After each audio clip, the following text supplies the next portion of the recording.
report. We're going to get started. Commissioner Yower. Here. Commissioner Rosales is not here. Judge Shaw's here. Commissioner Dugnick. Here. Commissioner Schindel. Here. Please stand and join us in open prayer as they stand for the pledge of allegiance. Heavenly Father, we give you thanks for all of our blessings. We ask you to be with us today as we consider the business for the county. Protect the people on the road, protect our law enforcement who are out there, protect them. In Jesus' name we pray. Allegiance to the flag of the United States of America and to the republic for which it stands, one nation, under God, indivisible, with liberty and justice for all.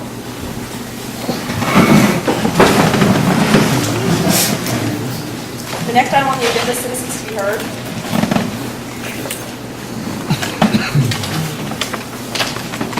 Cheryl Moy. Good morning. Good morning, Cheryl. I'm Cheryl Moy, and I am here just to speak briefly on two subjects. First subject is, again, the trash committee. I've spoken with Shelby, and we are still in the process of trying to get this going. Had a phone call from a gentleman who had a problem. A truck in front of him was throwing out a lot of boxes on Highway 71, 181, Rock I 72. He's had a confrontation with them. We called the police. The police said we can't do anything unless we see it ourselves. Called the sheriff's department.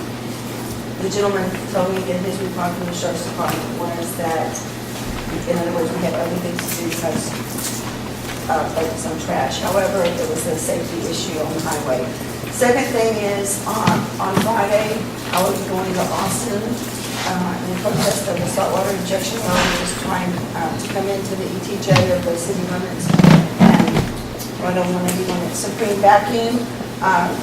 The city council voted last week to actively protest this well along with any other saltwater injection disposable wells that try to come into the ETJ of the city on the belief that it is not going to be what is in the best interest for the future development of our city.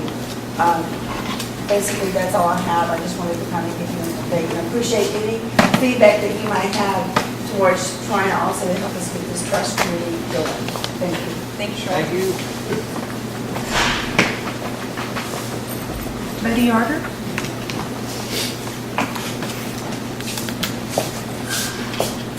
Good morning.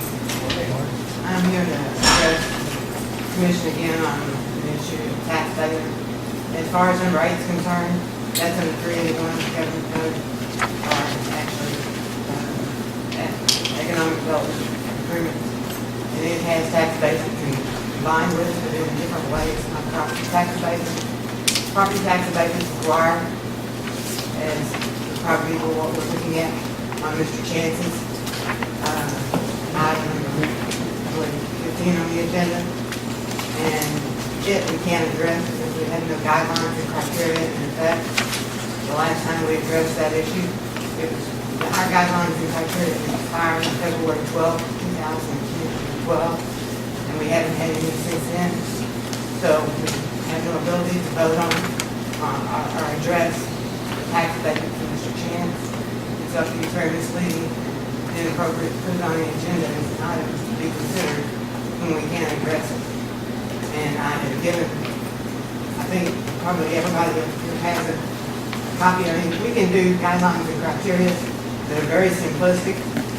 Last time I gave, I think Mr. Hall gave you a copy of, we addressed this in March last year, a copy of the Bear County guidelines and criteria, which is 4 pages.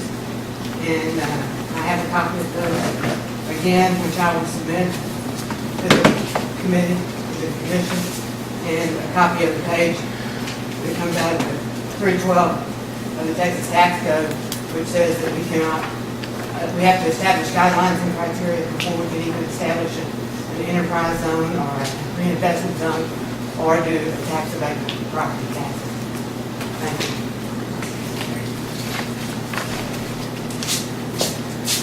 Maurice Yarder.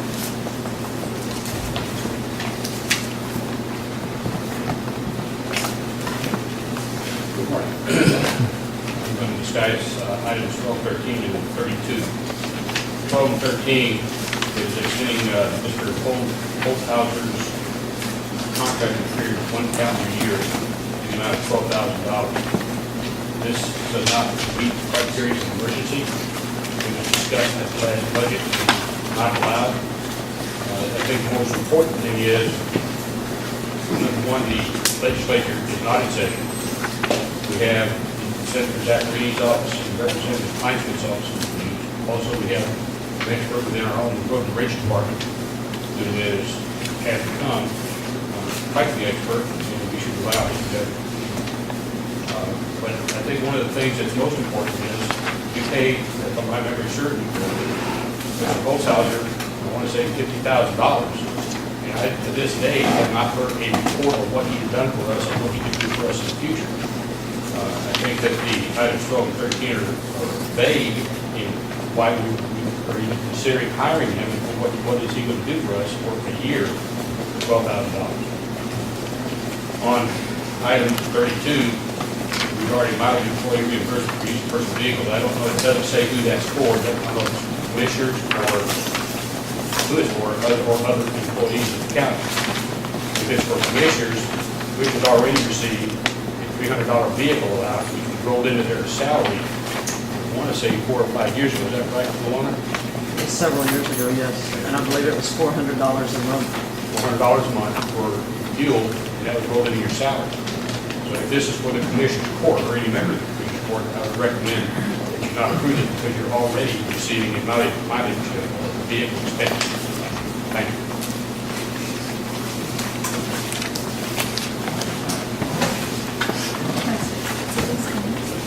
We're going to skip reading of minutes, and let's go ahead, let's get number 7 first. Let's get 6 and 7, Lisa, and go to number 8. Number 8 is discussion and possible action on Chapter 381 Economic Development Agreement for Kennedy H-E-B Grocery Store and authorize county judge to execute all related agreements, form approved by legal counsel for the county.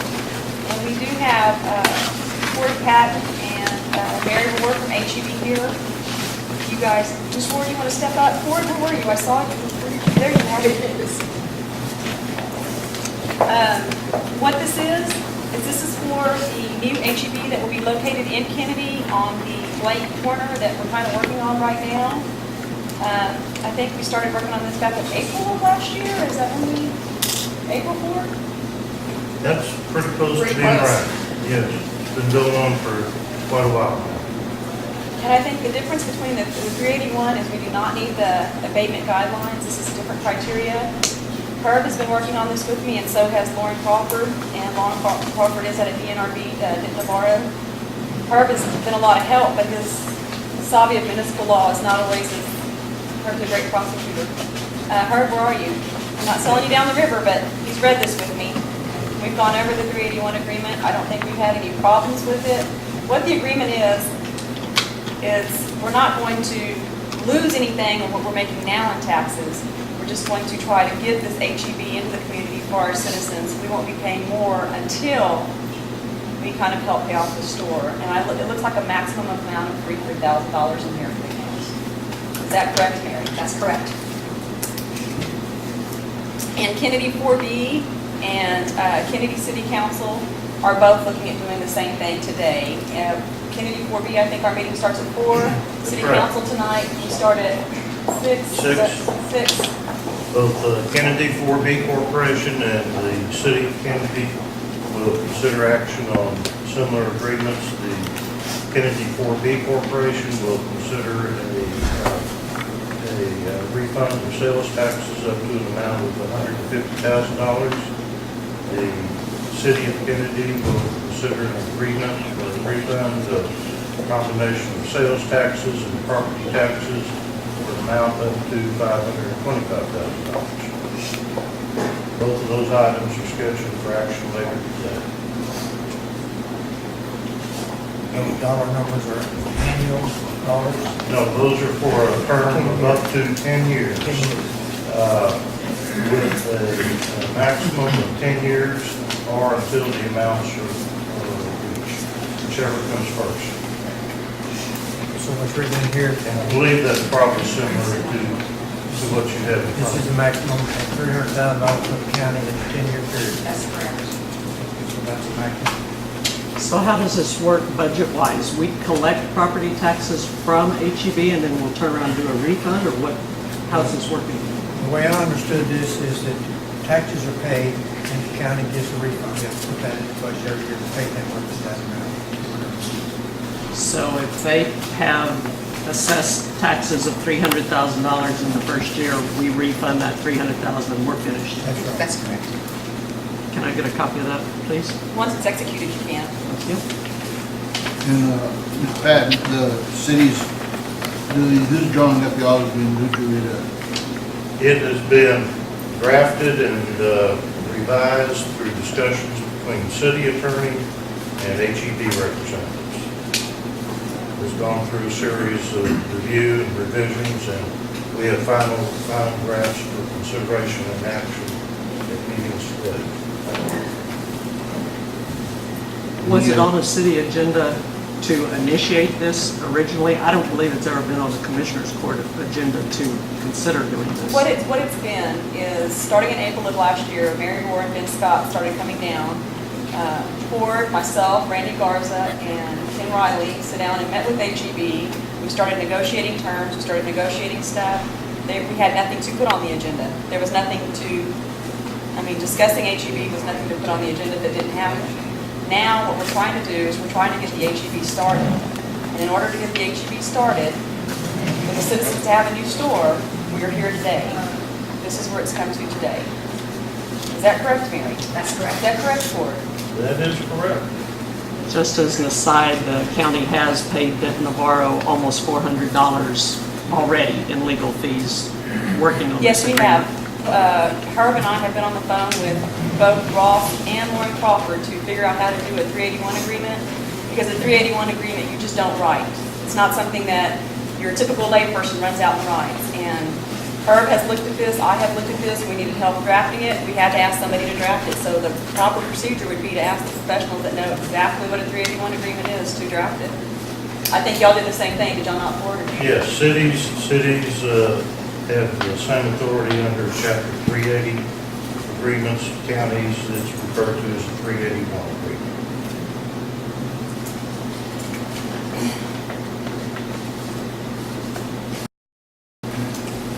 Does anybody have any more questions about? Truthfully, I think it'd be an excellent benefit to our citizens. Our store's old, it's decrepit. Not saying that's not in a ill manner toward our store's just a little bit older. Yes, you go into the Floresville HEB and everybody in Karnes County is in there. You can go visit up and down the aisle. Well, Judge, if I might add, certainly the city of Kennedy is excited that HEB has decided to locate and build a new store there. Additionally, it provides a shopping opportunity to residents of the entire county in this area that until now has only been available to them by traveling to either Beeville or Floresville. So this will be something to enhance shopping opportunities for the residents of the entire county. And I see here it says that the termination of in the event of delayed store opening on the schedule for foregoing should HEB Federal Construction and open HEB store prior to June 30th, 2017. They should immediately terminate the agreement. What do you think? I think it's a good thing for the county, for the city, for the citizens as a whole. One thing with the Zieglerford stuff we need to look at is sustaining the growth in this community. And quite frankly, everybody wants to buy groceries. Either they go to someplace to buy it. I'd rather than buy it here in the county. So with that being said, I'll make a motion we approve the reading agreements presented out of Judge execute. But in the motion, I want this to be, after it's signed, I want it to be given to the county clerk to be given a number to be filed within the county. I'll second. All in favor? Any opposed? Motion carries 4-0. What I'm going to do, Mary, is I have a couple of copies here. Okay. I am going to sign one and give it back to you to take to Todd. Great.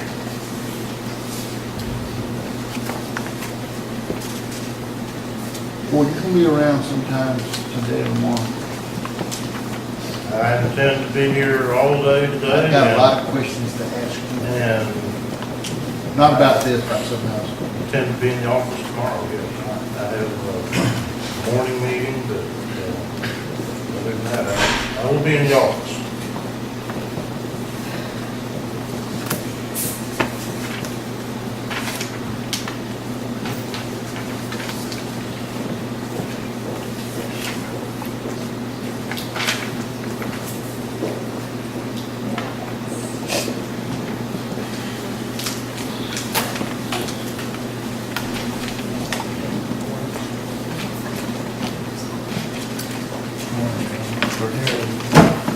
Everyone who wants to look at this later, there's a layout here, which is 9,500 square feet of additional shops.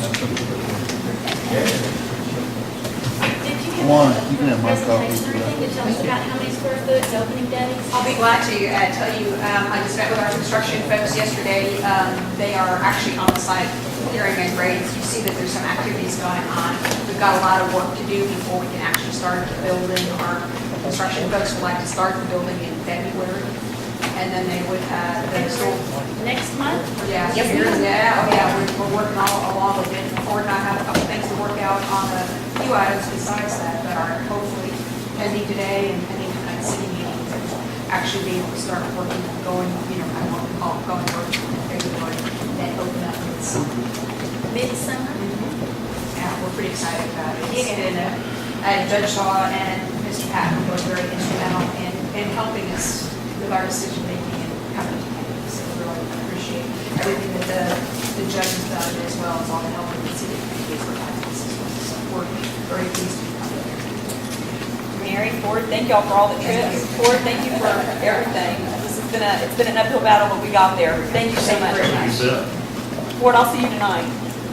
Okay, we have, as I said, we have one meeting at 4 and another at 6. Where are we meeting at Ford? Are you with Ford? Sir, I mean, ma'am, I'm sorry. Chambers? Yes. Thank you. That's for Mary. Thank you Great, so no, much. thank you, Judge. Thank you very much. That's for the record. Ford, thank you. Oh, more than welcome. Thank you all. Thank you all.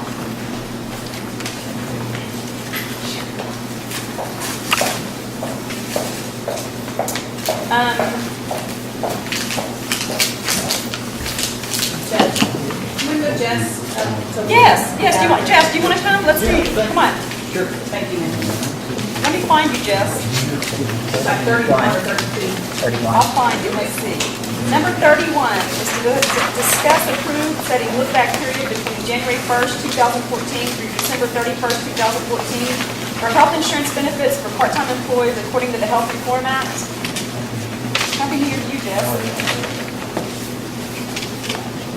Yeah, just real quickly, the Healthcare Reform Act now mandates that you count, if you have part-time employees and they average more than 30 hours a week, you must consider them full-time and put them on the insurance.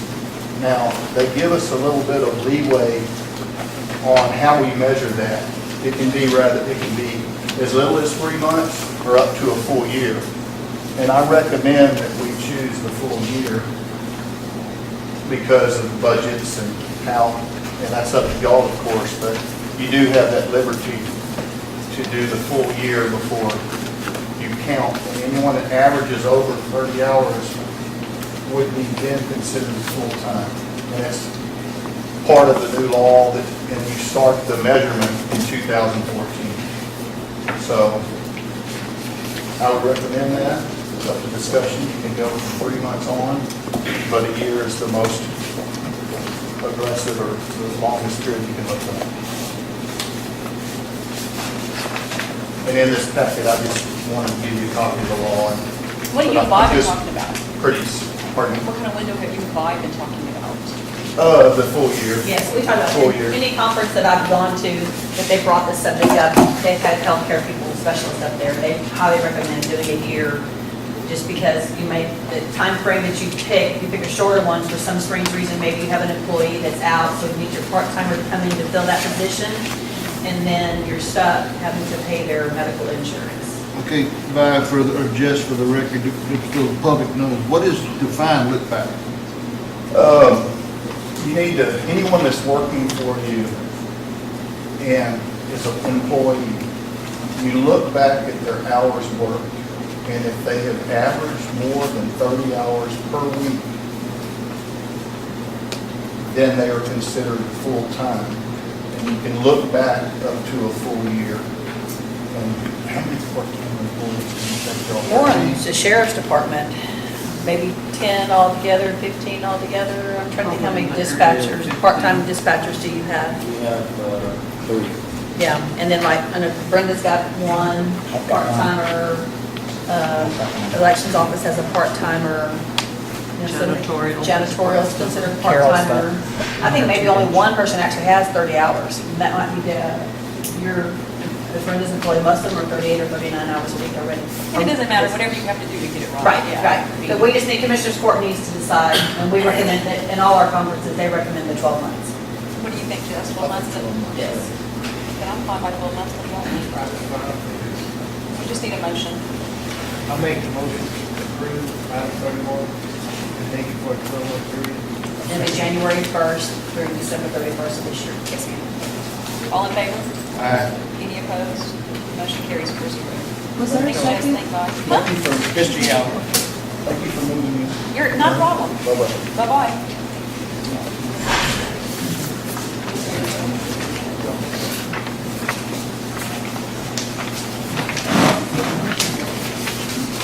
The next item, we're going to go back to number 9, is approve and allow county judge to execute a division order for ConocoPhillips.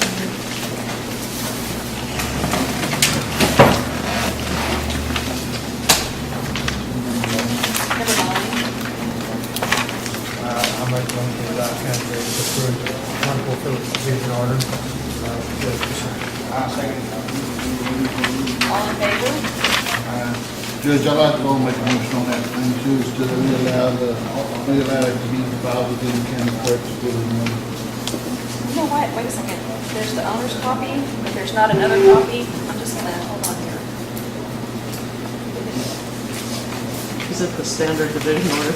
But there's always an owner's copy, and then there's a copy that goes back to the company. It's a standard division order, but one of the copies is missing. And on the Talisman's one that came to my office, this is the one that you sent Sylvia. I do not see, I've never seen one without, there's always an owner and an original. I'm gonna make a copy of the owner.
Give Lisa owner copy.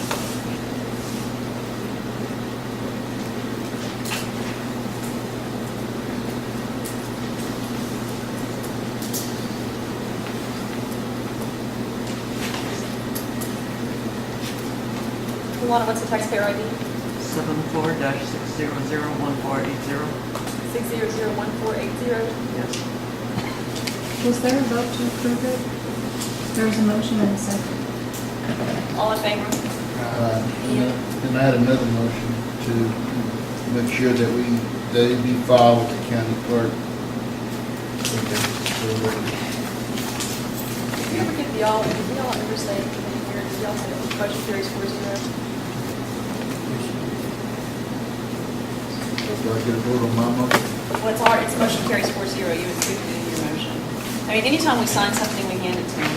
Not even what I'm saying, I mean, I want it to be, Well, that's already, I want tell Lisa to clarify that. I have a motion to file it. Right, that's part of your motion. He didn't make the original motion, though. Pete did. No, Pete. Well, let's amend it to make that. Let's just amend it to say that. You got to vote on the amendment so we can vote on the motion. No, you just say that to add to your motion, that's You fine. added before we voted. Uh-huh. You're good, show me. Number 10 is to approve and allow county judge to execute the Talisman Energy USA division order.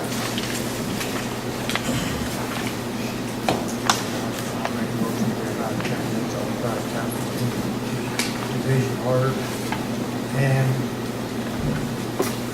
that is to be filed with the county clerk. All in favor? Any opposed? Motion carries 4-0. Luana again, 6-4. 7-4. 7, wait. 7-4. Hold on, they're fighting. 7-4. 600, 1480.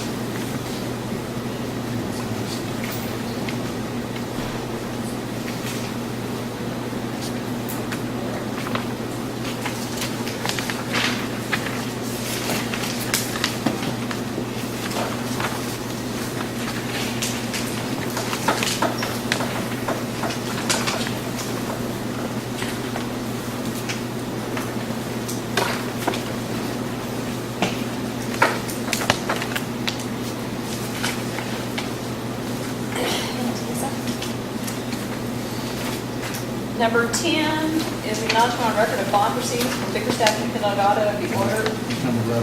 Number 11, excuse me, acknowledgement on record of bond proceedings for Bickerstaff and Delgado of the order and the copy marked originals to the county clerk's office for filing with the county's official records. And Ms. Lisa, please, this is from the bond proceedings.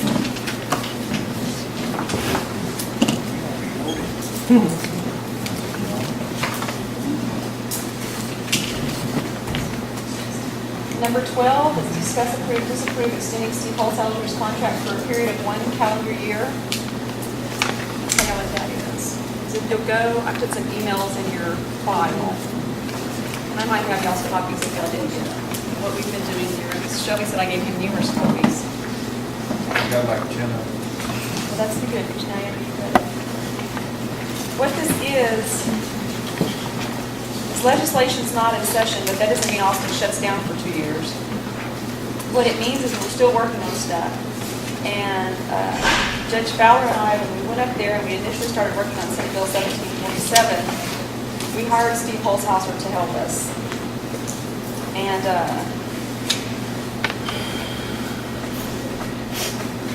he's able to walk across the street and go to a lot of meetings that we don't actually go attend.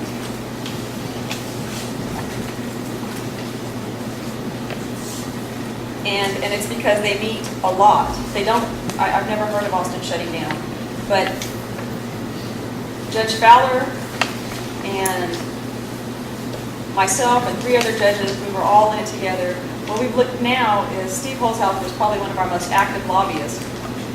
And so we have another few counties that are thinking about joining in with us with Steve. They don't know if they're going to or not. Will that reduce our fee? It would reduce our fee. But to this day, I don't know how many joined in. And I don't know, I think that we paid Steve $1,500 a month, which would be $30,000, not $50,000. It would be $30,000 a year, not $50,000. And we got $7.6 million by everybody working together and going up there. We got $7.6 million for our county roads. And I would change $30,000 for 7.6 every day when we were all working together. I don't think that's a bad return. May I? Yes, sir. One other thing I think the court needs to consider when you're considering this, I really appreciate what Mr. Gowder said earlier, that I will only be here through March 31. This contract is for a year. You need to think about that. And some of the other things that we're looking at, we have like some Attorney General's opinion that are really outdated. They're kind of antiquated from 1960. It discusses minerals under county roads. They discuss stuff like that. I've taken these Attorney General opinions to her. We've looked at Attorney General opinions. And what we're trying to do is we're trying to get some of our money back. And I mean, I know that there's people out there that said we would never get a penny from the state. We got one of the largest sums of money out there from the energy sector. We got $7.6 million by going to Austin and working for it. That's how we got it. We did have help along the way, and I can tell you some of those mornings start at 4 or 5, and they don't end until, Shelby and I didn't get home till 11 o'clock one night. It was at 10:30, 11. We sit there all day just waiting to testify. Pete and I made numerous trips up there, and yes, that does do good, but we need somebody that has inside information, that knows what's going on, that's able to help us up there. And Steve's been good about that. He keeps in touch with us. I mean, I know I gave y'all all his cell phone number in case y'all had questions. I talk to him all the time to see what's going on up there, and I don't want to lose a resource that's been so instrumental to Karnes County. On the cost of it, that was $90,000 for 5 counties, $22,500 per county that we paid in last year, $22,500. Is that what we paid? And what's in the current approved budget was 4 months at $1,500 or $6,000. We ended January, right? And I mean, I think that's what Fowler and all of us intended on doing. There was not, but we see more and there's more out there. There was not an intent. We were hoping that we would not have to have this, but this county road thing, this drilling is not going to come to an end anytime soon. This is not going to, our hope is it's not, we don't know. You never know what's going to happen in the oil field industry. But we do need somebody in Austin that's on our team. Lobbyists, whether we choose to admit it or not, they're the strongest form of government out there. And if they are out there, they're out there to help us, to see what's walking around in Austin and to come back and be our eyes. I know that we couldn't have done this without all the help we got up there. I know he's mad. Question to the Commissioner Court is, how are you going to pay him? How are you going to pay him? He's not in the budget. It's not unforeseen. I mean, it doesn't meet the criteria of emergency, so it doesn't mean you couldn't pay from another line item if you could transfer money to another account. It's not an emergency. I think when it comes to our county roads, it is an emergency. We don't make that determination. That's We can't. determined, though you We can't. cannot. That's made by statute. And I think that our county roads, I mean, we have people out there that are hurting bad. Mike, you know that. Our roads have been torn to shreds, and anything we can do to get extra money. But you've already got the money. That's an invaluable There's more excuse. out there. There's more out there, Scott. There's more we can do. I mean, you guys, No. it's easy. How many people on the Commissioner's Court live on a county road? I do. I do too. I did, my friend. Not on the court, but I've seen it. Well, I think anything we can do to build these county roads and continue to have somebody speaking for Karnes County and helping us is what we need to do. That includes circumventing the law and the rules. Well, I think that on McMullen County, I see this email says they let the contract lapse not to renew. They were part of this consortium of counties that also was in the last group. They let it lapse on the 31st. I saw an email, I think they sent one to everybody in the county, in the state, they were trying to form a big coalition of counties, but Judge Charlotte's saying. But again, the first time I said this, and I really mean it, that to me, you need to work through your legislators and you know, bend their ear more and stuff like that. I know the oil companies have a big lobby group, but I just think that what we have in our county right now is we're lucky to have what we have, but I don't think we need to supplement this contract. That's my opinion.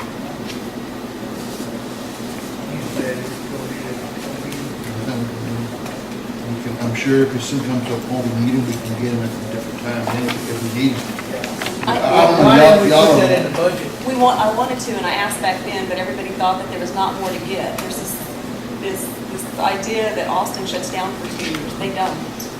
We do keep going. Nobody had that idea. But I will tell you that Steve has been a great help to us. And this exact same thing happened. I was told by the same people, we would never get money from the state, and we did. And Steve has been beneficial and helpful.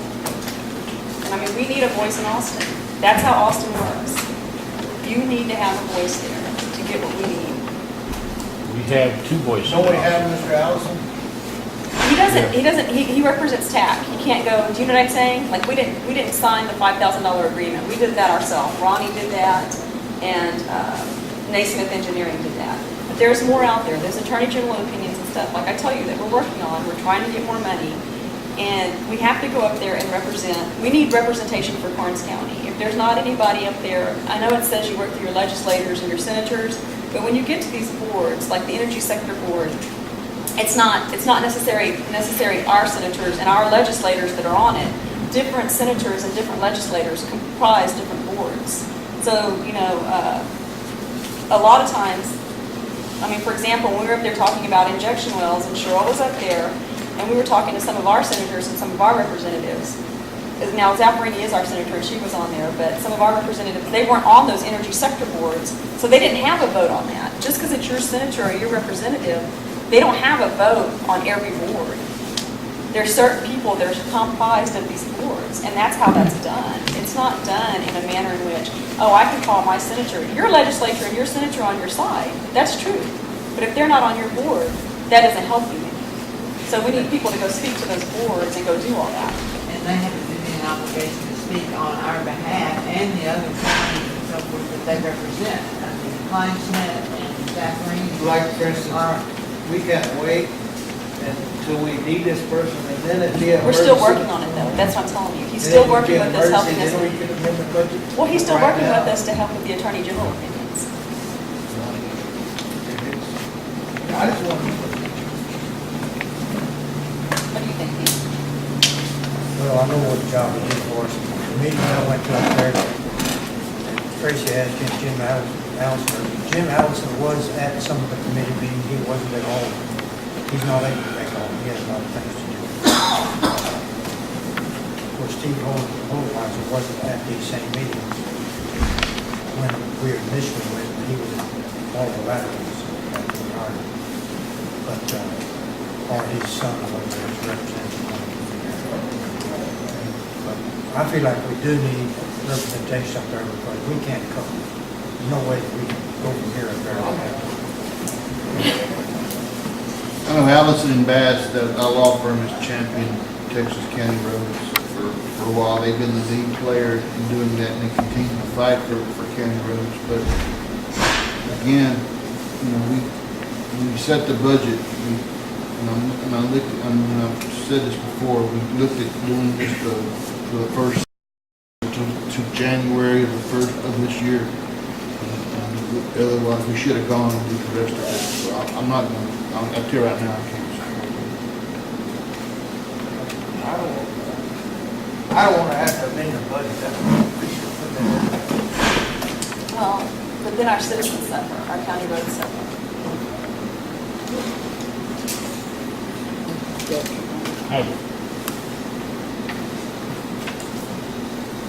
If we approved it, could it be taken from the million and a half grant match that we have in our county roads? Is that possible? I think that $1.5 million is dedicated for the match for the Senate Bill 1747. So we figured that on the 15 million, and we're only going to get 7 million. And so that is budgeted in there. I'm just asking if that excess could be. Well, the court assumes we're going to get 7 million. We don't know anything yet for We sure. don't know, but we were assuming we were getting 15 million, we were budgeted for that. Is that correct? Okay, so we have more budget in there than we will need for our 7 million. You still might be getting more tan that based on the second round. If Right. like some counties are declining this, so you could cut yourself short. I mean, like Bear County declined theirs. They don't know how much they were going to get. I found out that figure was 480,000.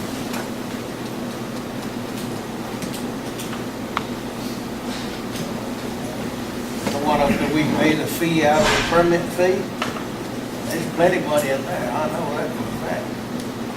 I took enough in there this week to pay it.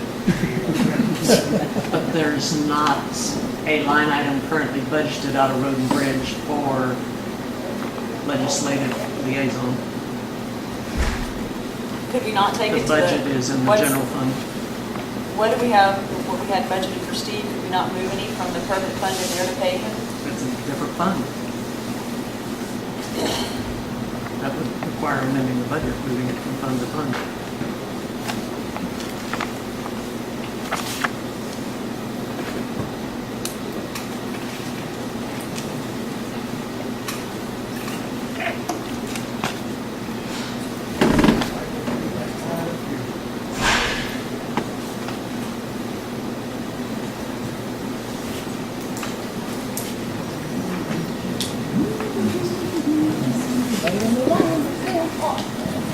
Want to take no action on it and see if we can figure out a way to put some money in that bid? No, because, I mean, if y'all don't want him, just let me know, and I will terminate the contract. But then remember, we don't have anybody in office representing us at those meetings. Well, again, couldn't it be no action until we closely peruse the budget and see if there might be the additional $6,000?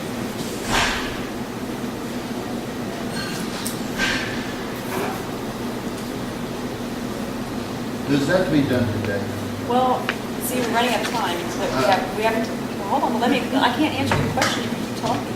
I didn't talk, I went, I went, So what the deal is I think our contract with Steve expires at the end of this month. okay, that gives us what? We got one more. Yeah, one more meeting, then we'll go first. We got the end of the month, right? I think that's sad that we're gonna let our county roads go or something like this. That's not Well, true. that's That's not true. That's what If that's all it takes to let our county roads go. They've been gone, Barbara. We are 50 getting years. stuff done in Austin, and that is just sad, but. Well, even if Karnes County doesn't participate in this agreement, it's not like other going counties away, aren't, and right. Steve's not still gonna be there crusading for the rural counties and the roads.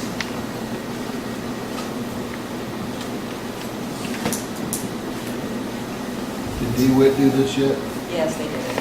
They planned for, they had professional services, but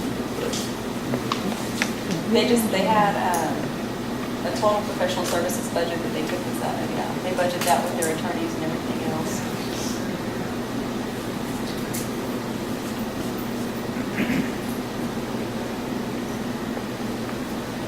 well, we're at a stalemate, so either take no action and let our roads continue to deteriorate, or I hope, or we get Steve Holzheimer and let him champion our roads.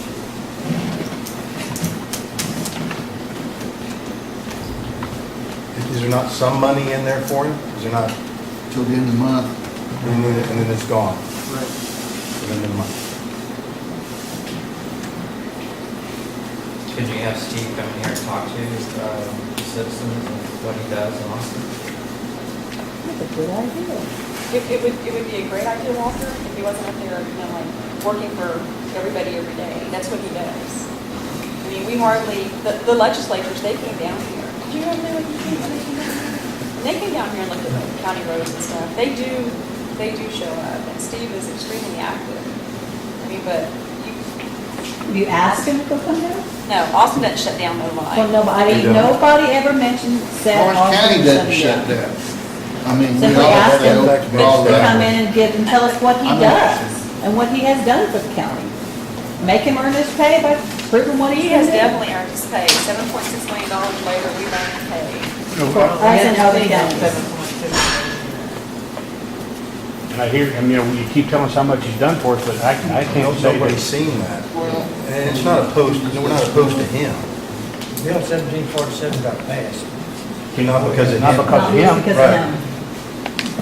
That got passed because of Judge Fowler and several other judges that went up there and consistently applied pressure, not because of Mr. Holzhauer. He was up there all the time with us, and I was one of those several other judges, and there was not several. There was never several up there. How many were there, just you? It was me and Mr. Fowler most of the time, me and Judge Fowler. That's not what Judge Fowler told me. Judge Fowler, we had a lot of people there, but on different issues, not always on roads. I can assure you, I live on a county road, and I know exactly what we have to deal with. But I think that it's incumbent upon the commissioner court to do it, at least try to do it right. And give it until the end of the month. You know, I don't know that, for example, the legal fees or the budget for outside attorneys, can that be used? Well, it would have to be moved, but the court would have to take that action to do it, and therefore not go over special counsel Right. what's left. I make a motion that we approve extending Steve Holt's contract for a period of 1 calendar year. And before signing it, investigate where we can find funds to pay for it. All in favor? Any opposed? Me, Motion carries 3-1. Number 13, is to discuss, approve, disapprove amending the budget amount not to exceed $12,000 to extend Steve Holter's contract for 1 year. Now, that's the one we're gonna have to figure out where we're gonna get the money from. You gonna take no action on that, wait till the end of the month? Can we not take it out of something with road and bridge, since this is road and bridge something? I mean, Herb, can we look into that? Can you study that? I mean, I don't expect you to give me kind of off the hip answer. That's what it's for, road and bridge. If that's all he's gonna lobby, if other AG opinions, et cetera, are being discussed, et cetera. He's only doing roads, we're only working on roads.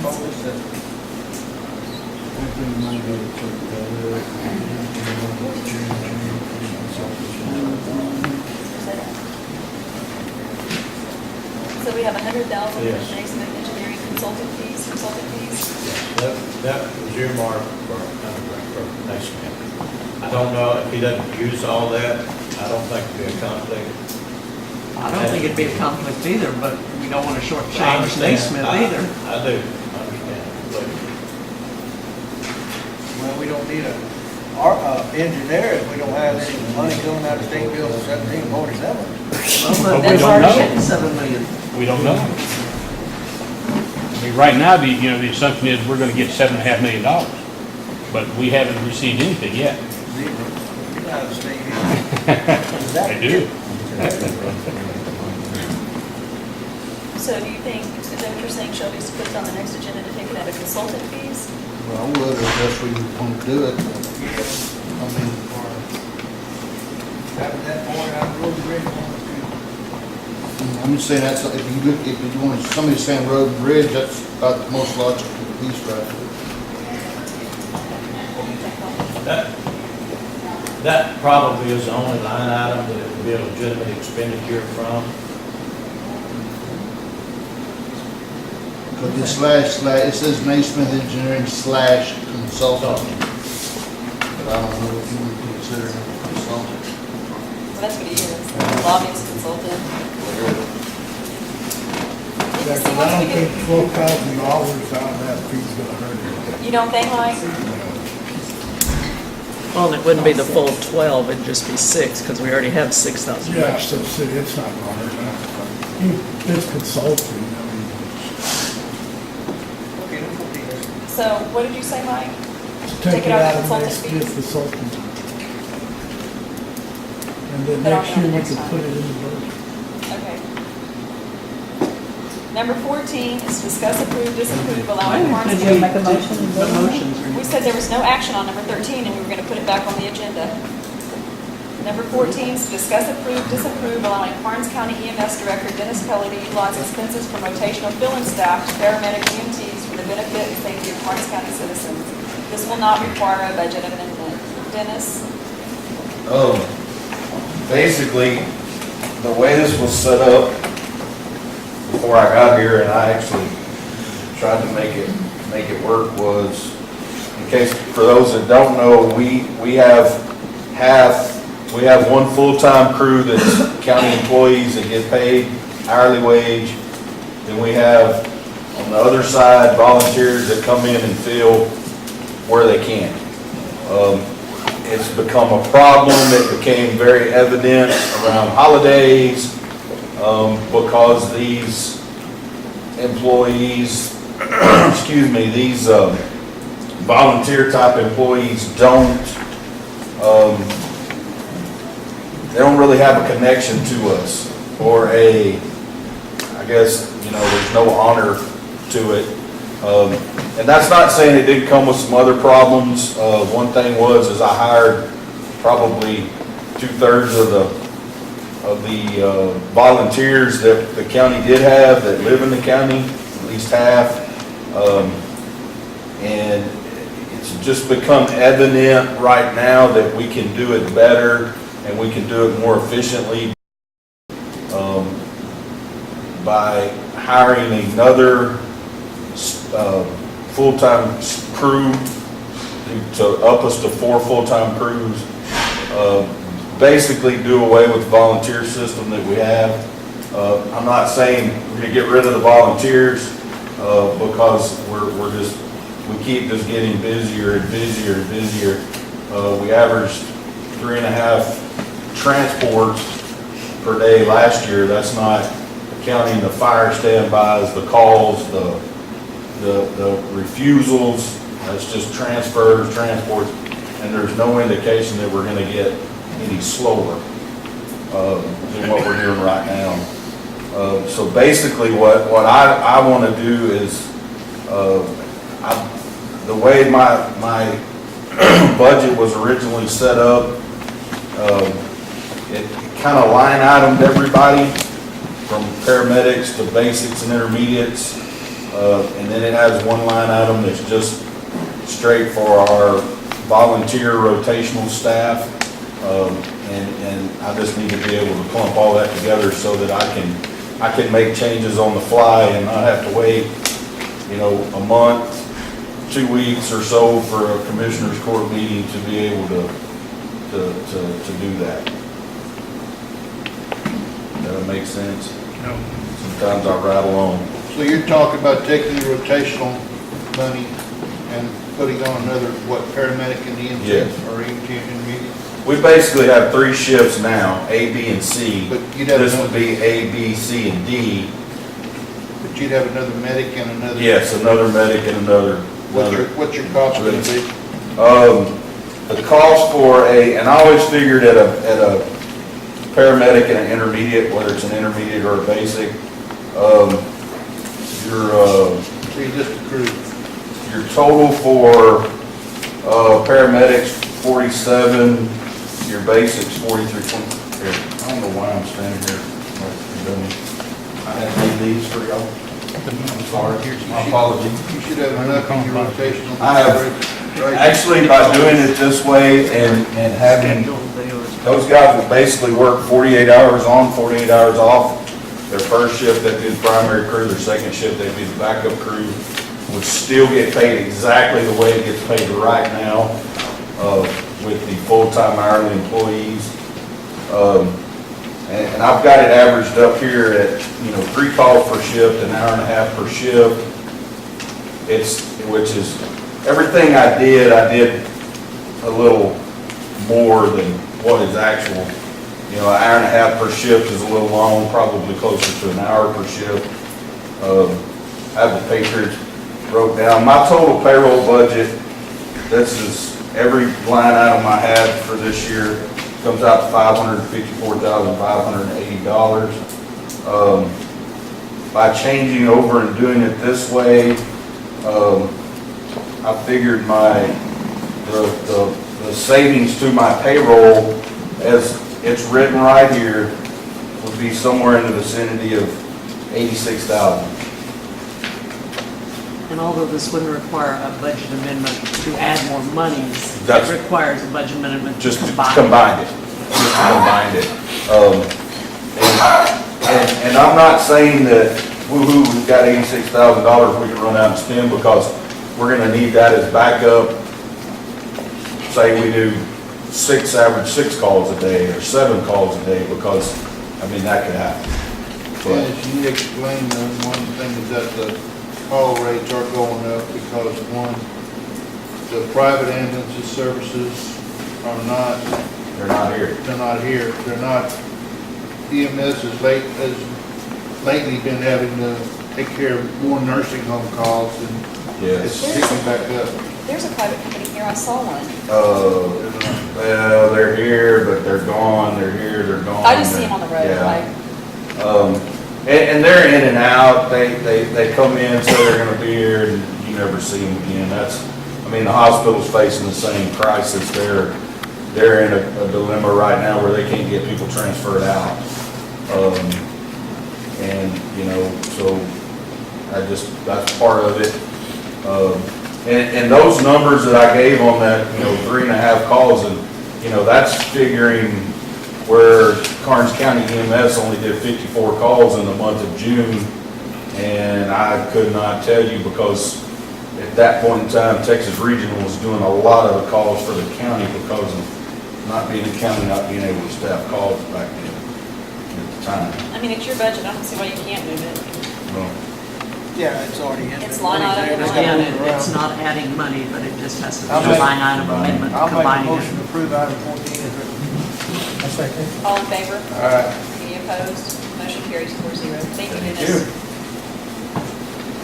Number 15 is discuss, approve, disapprove a request from Walter A. Chance, DBA of Chance's Sports Bar and Grill for a possible tax abatement for economic development in Karnes County. Good morning, Walter. How are you? First, I just wanted to talk about a tax abatement that I got in the city of Kennedy. For those of you that know the Stimson building, that was a building that me and my partners renovated and completed. The downstairs is fully leased and currently building apartments upstairs. Of course, when we did that, we had EDC, and we went through EDC, the board approved it, then we went to the city of Kennedy. And this is the actual abatement agreement that I brought you a copy of. It's signed by the city secretary, the mayor, and myself. And it breaks down the abatement, years 1 through 10. Is this the one on the Stimson building? Yeah, that one's the one on the Stimson building. And I was just suggesting to bring that as a guide, so that, because the county doesn't have guidelines yet,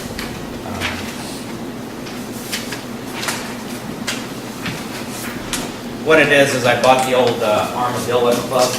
It's what most people know it by, 3168 Highway 181. Some people know it as the Palermo, is that right? Palermo. And I've got the loan approved, we're under contract, we're probably 3 weeks away from completing it. I'm going to be putting a restaurant and sports bar there. It is, had to take out a sizable loan. That place has been vacant for probably 10 years.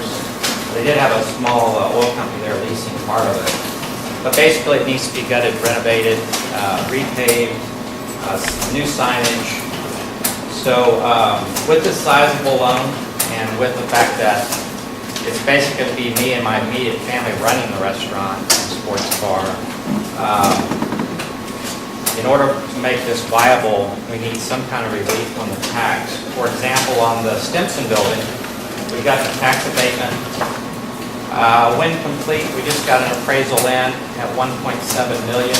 It wouldn't have made any sense whatsoever to renovate that building if we didn't have some kind of relief. And it's kind of the same way with the restaurants. 80% of restaurants fail. Everybody here in Kennedy and Karnes City, Walter, when are you going to build a restaurant? When are you going to build some more single-family housing? So I get this all the time. So I took it upon myself when this building came up to open a restaurant that will offer some different food, some different activities. My nephew is a chef. He's been running a major chain restaurant for 15 years. He's opened 5 stores. From the concrete up, trained, hired, and produce some food fare that y'all would certainly welcome here. So I'm asking for an abatement for as much as the county can spare to make it, especially these first few years, the mortgage along with the insurance and everything is sizable. And I think you all know that we're getting hardly any restaurants being built here. So we can be open as early as May. The loan's approved, the appraisal's been done. We're 3 weeks away from closing. So I'm asking the county to consider this as a benefit to the community, as another restaurant that we call Go Eat. And I've budgeted in 15 TV screens, so we have a place to watch our favorite ball game. So again, it's something the community could use. And because it's a mom and pop operation, we have limited funds. We're asking for some kind of relief on the tax. The current taxes on the property, as you would probably guess, are pretty nil because it's basically in disrepair and it's been vacant. My understanding is it hasn't been a restaurant for 10 years, is my understanding. No, it's been longer than that. It hasn't? No, it's been shut down quite some time. Yeah. Among other improvements, we're having a new lift station put in. It is public sewer. It's Kennedy Sewer. It's Kennedy Water. It's Karnes City address, but it's not either city. So we're in between. So we're a county address. What size of restaurant capacity do you have seating? The current square footage of the building is 4,400. Part of that will be the kitchen and walk-in coolers, but after the restaurant gets open, one of the things everybody's been asking for is a meeting room. So I intend to add on a meeting room for 50 persons. In both Rotaries, the Kennedy Rotary, as I'm a member of, and the Karnes City Rotary, one of the women's clubs has approached me and said we really need a meeting room. That meeting room can be used for birthdays, anniversaries, oil company meetings, but I will be adding the meeting room on as soon as we're open. We will have a lunch buffet, we'll have a full menu. We'll be open from 11 to 9 o'clock is when we shut down the kitchen, and then from 9 to 12 will be a sports bar with sports on television and offering beverages, alcoholic beverages.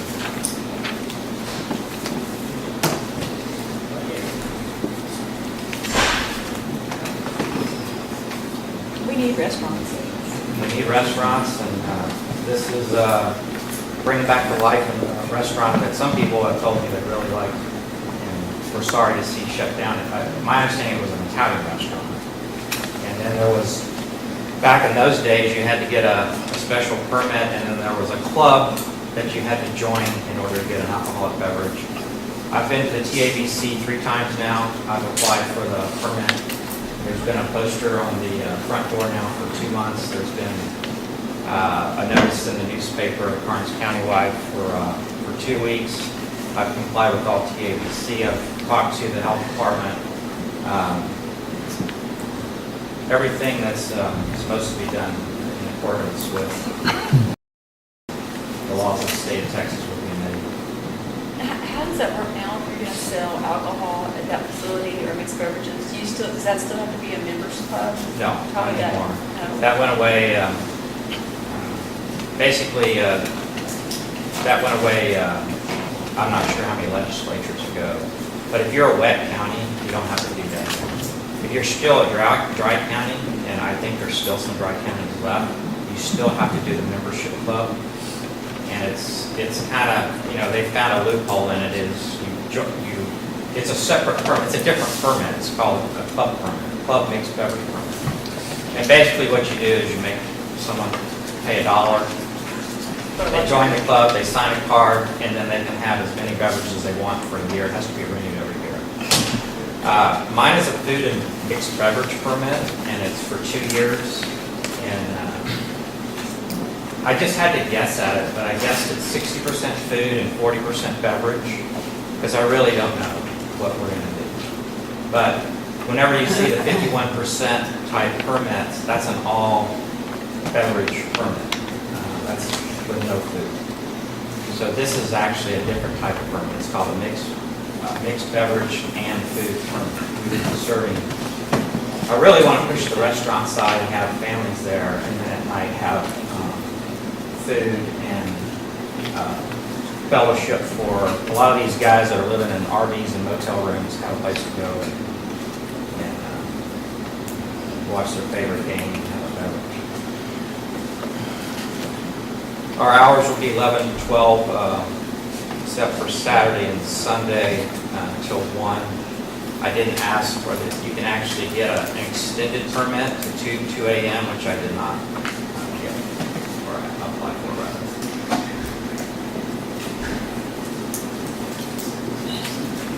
My question is, I know in April of 2003, the county, y'all voted to have a tax abatement program. But in January of 28th, 2013, we were presented some guidelines that Denton Borough had drawn up, and we elected not to go with that. So we don't have any guidelines. We don't, and if, that's why this is a request from Walter Allen Chance, Walter A. Chance, excuse me, that if he decides, or you decide, or if we decide that we want to go back and do some kind of abatement guidelines or something, I can definitely put that back on the agenda. Yeah, before EDC sunsetted, I went to EDC because this was already in the works last November, and he referred me to county clerk, who told me to come talk to Judge Shaw. So that's kind of how it's been. And she said you're going to have to go in front of the commissioner's court. So here I am. Because I've got a copy of the, on 2010 it was modified. Yes, okay, and there's one after that that some students did. So That we don't want to use, that's the one you don't want to And do. And then I went. But I'm telling you which ones are here. Yeah. But then after the students did one, Ross redefined it. Yeah. I went online and I checked Bear counties as well as the city of San Antonio. Like one's got 5 pages, one's got like 17 pages. But what thing they did, in theirs, they designated an area that they wanted to have the break. Well, they made a map of, technically what they did, they created a reinvestment zone or a tax abatement zone. That's what happened. They did. So I think maybe we should look at it as go ahead and visit these guidelines and try to get some ones that we need to. I think there's going to be some more things coming that we're going to be asking. Sir, do you want me to put reinvestment zone back on the agenda to some guidelines? I know Herb's looked at some of them, we've looked at some of them, but not. I think, I would like us to look at that and have some way with that to enforce the zone, to enforce the guidelines. I mean, before we do all that work, I mean, would anybody entertain them? That's Because my it's- motion. So, the Okay. motion is to reestablish the reinvestment zone and tax abatement Tax abatement guidelines. guidelines. Now, the previous EDC, in order to get the tax abatement, you had to have that done before you started construction.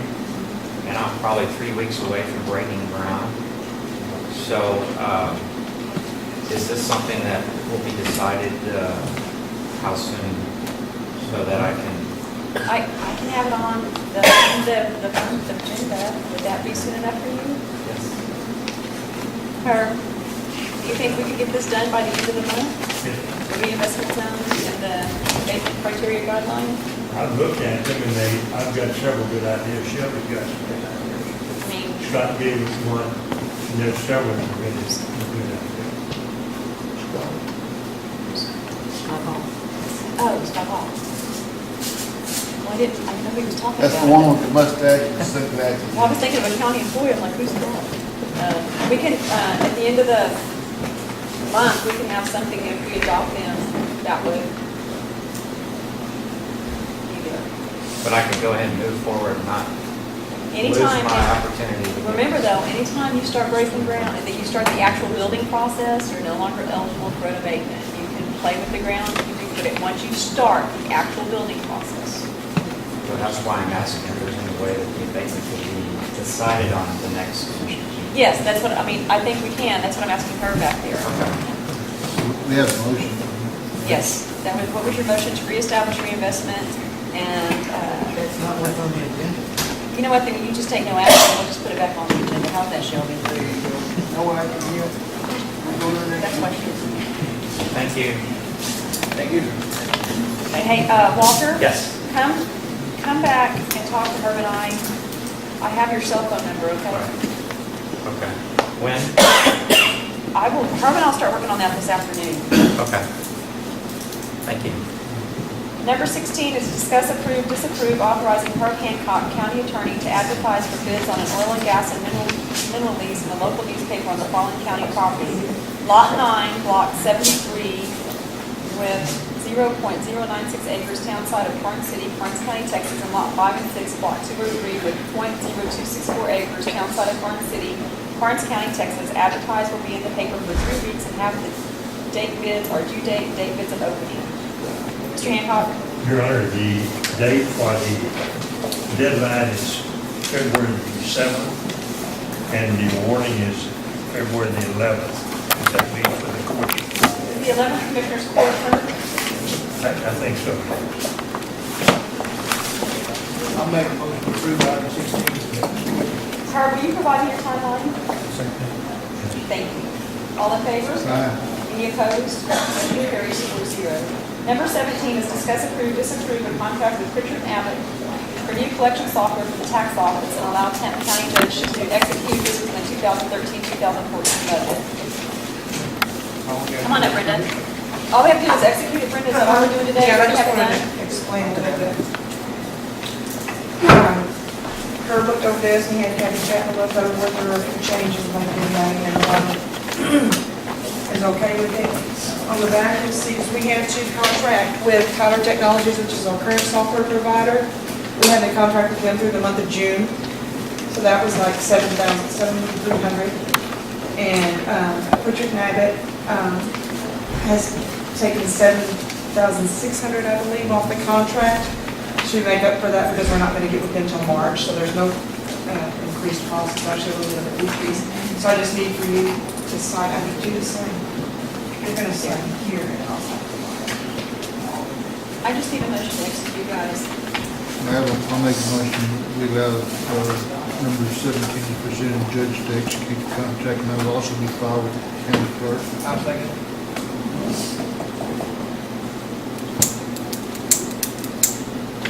Is there a vote? All in favor? All in favor? Any opposed? Will you sign this one, Brenda? Yes, right here.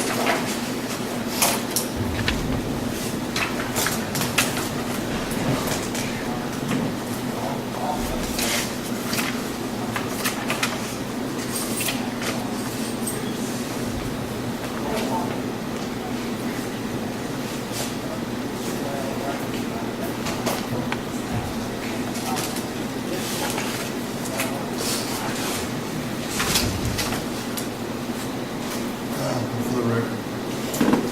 Number 18, Brenda, you can have that one. She can't have that. Number 18 is discuss, approve, disapprove, designating the private road way dedicated to public use on December 17, 2013, as Commissioners, as County Road 121. The total road length of County Road 121 will be approximately 750 feet to the center of County Road 129, east of the dedicated roadway. Yeah, we did that last month. But it needs We to be didn't name. Yeah, it needs to be named in Commissioner's Court. That way it's very so that's the only reason. I move that we go ahead and designate that road as County Road 121, and have it filed with the county clerk. Second. All in favor? Any opposed? Motion carries 6-0. Number 19 is discussion action regarding County Road 270 and County Road 272. County Road 272 is shown at 2 locations, depending on which map you're using, and affects where County Road 270 is shown. Yeah, and if you will look at the November report from the special projects, we had attached a map at that time. That's probably this one. Yeah, that's the one. Is there two? There it is. Okay, on the back of that one, there's an aerial photo, and then there is the volume and page of record that the county adopted for House Bill 1117. You'll notice that 270 and 272 do not match. we've seen it three different ways, depending on whether you're using the TxDOT, the ACOG, or the county. Mike and I talked about this, and we'd like to just use the county is using, which is the volume 139, how it's set up there. It'll change the numbering, but it's only going to affect one address, and I've already talked to the company that's using that one. So we'll have to change it. Sorry, you have it fixed? You have it fixed? Don't have to fix, I need to get it through there first to make sure that's what y'all want to do. Since it is a county road, I can't just go do it when it's private roads. But this will have an effect. The ACON maps are what have been used for the last, at least since 2005, to sent out. So that's what's on record. If people go to the county post office, I can get them a new one easily. Okay. But that way the public is aware that the maps that are out there aren't correct. Because we don't do things. We're to fit the 911 mapping at the sheriff's office? Yeah, the 911 map looks like the aerial photo does. That changed to this, if that's what y'all want to do. It will affect the numbering, but like I said, it's only one address so far. When we change the numbering, it won't coincide with the rest of where it starts at 100 and goes from there. We probably have to start at around 11 or 1200. It shouldn't be too big a deal. We've done it on other roads in the past. We've got some starting at 96 or whatever needs to be done.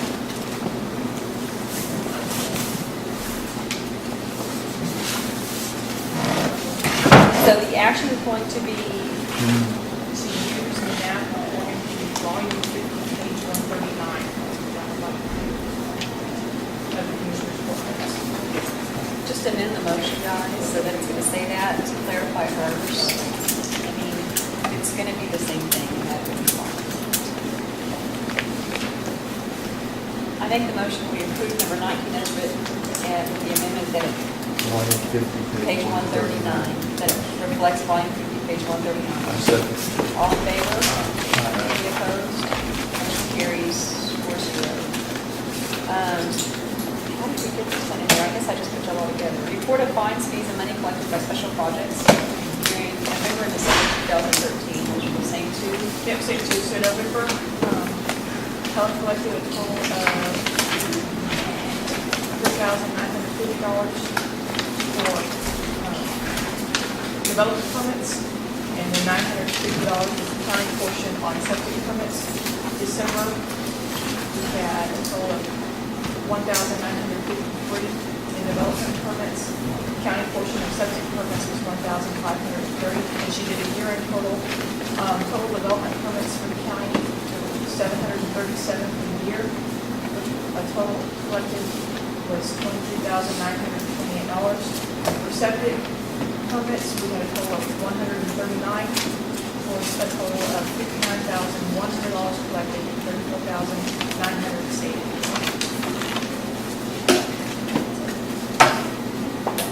Number 21 is approved county treasurer's bond. I make a motion we approve vice bond. I'll say. All in favor?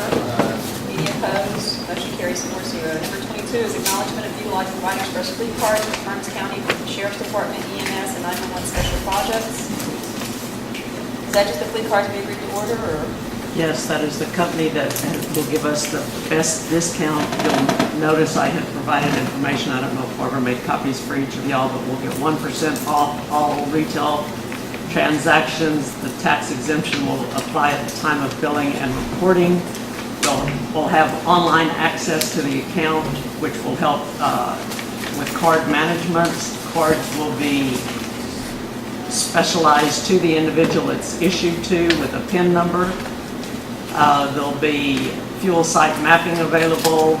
We need to join the National Joint Powers Alliance, which is the next agenda item, with no membership fee to be able to qualify for these discounts. Our automatic enrollment will be annual, as long as we're a member of the NJPA.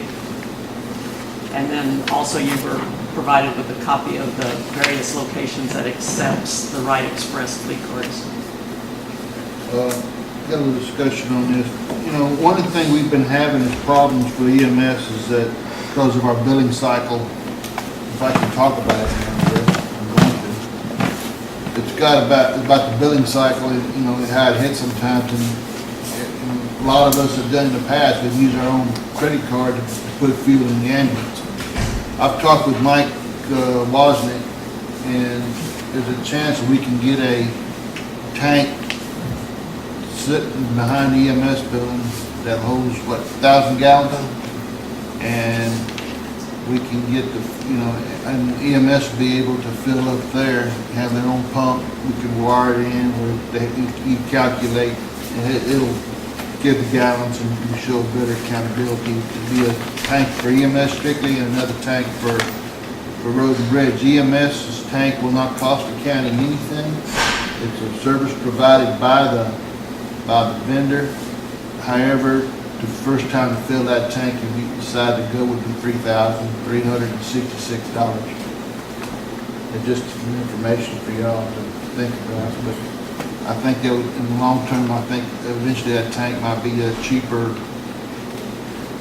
get the rate at get the price for EMS at the same rate that Road and Bridge get their fuel. You want to put on the next agenda? Yes, but I just want to put everybody on notice now. Well, I do think, though, there still needs to be the availability of the fleet cars. Oh, I agree. Because I agree. EMS may be at a location doing a transport or anything else. I agree, but what I'm trying to avert is that people have to use their own money, and at least EMS will have fuel at any time they need it, and in secure locations, and leave all the environmental hazards. Your vendor, he agreed to give you a discount price? Yep. And Also- our time is cheaper to pump than it is. No, they pulled it out. That's Mr. Waddick talking. Number 23 is discuss approve, disapprove joining National Joint Power Alliance, free membership, free annual enrollment, white express for the cards without membership, NJQ, $40 setup fee, $2 per card per month, approximately 30 cards times 2 times 12, $720 plus 40 equals 76, and that is for the month National Joint Power Alliance. I move we approve number 23 as presented. All in favor? Any opposed? Motion carries 4-0. Number 24 is discuss authorize county auditor to negotiate liquor rates with direct energy through Texas Association of School Boards. Current contract expires 4/2014. Results of negotiation be brought to Commissioners Court for approval and authorization of contract.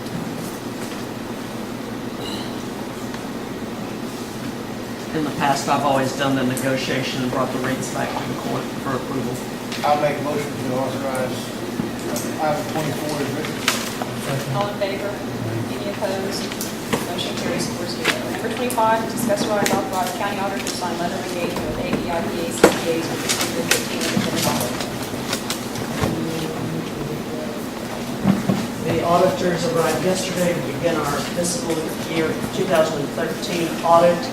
They have a standard engagement letter just saying that they will review management's discussion, analysis, and internal controls, and that all offices included in the audit, which are mainly just fee collecting offices, will cooperate fully and will give them whatever they need. And in the past, I've always executed that letter of engagement.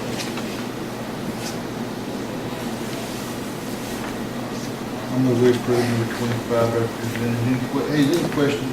Do you pick the auditor that comes in and do this, or how would you? Commissioners budget a fee for an audit annually. We I aren't know that. necessarily required to have one done, but now with the bonds, et cetera, we need it done. Probably 4 years ago, we went out for RFQs,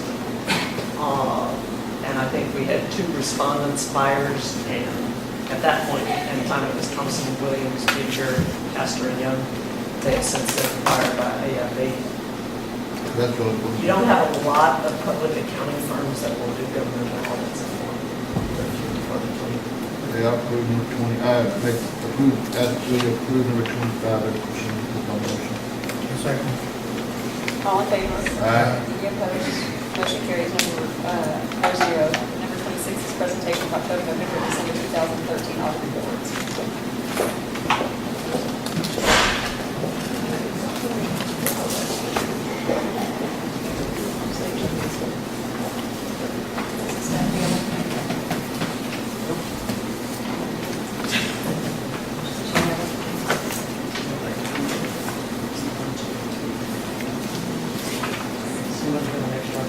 I do, hold on, I got something. I have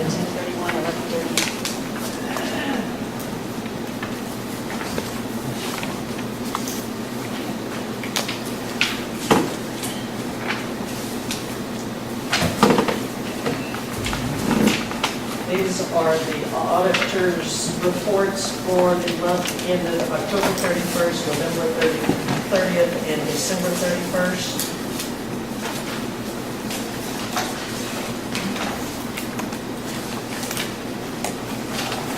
Standards, the treasurer had already submitted October 31st, but the auditors failed to be put on that same agenda, so that's why you're receiving it now. If you'll go to the page items of interest as of 10/31, the total county funds available were $32,949,053.55. The total funds invested as of October 31st were $33,387,829.45. Non-invested funds as of October 31st were $442,775.90. Sales tax receipted October 2013, $643,550.66.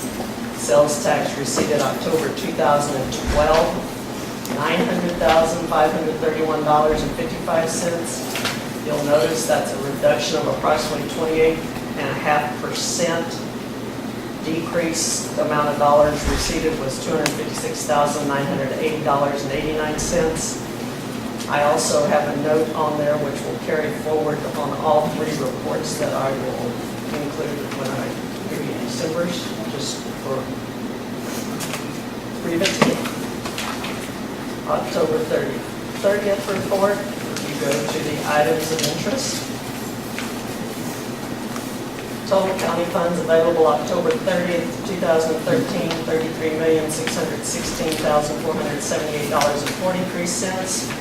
Total county funds invested as of November 30th, did not change the date, $33,387,829.45. The non-invested funds, $228,648.98.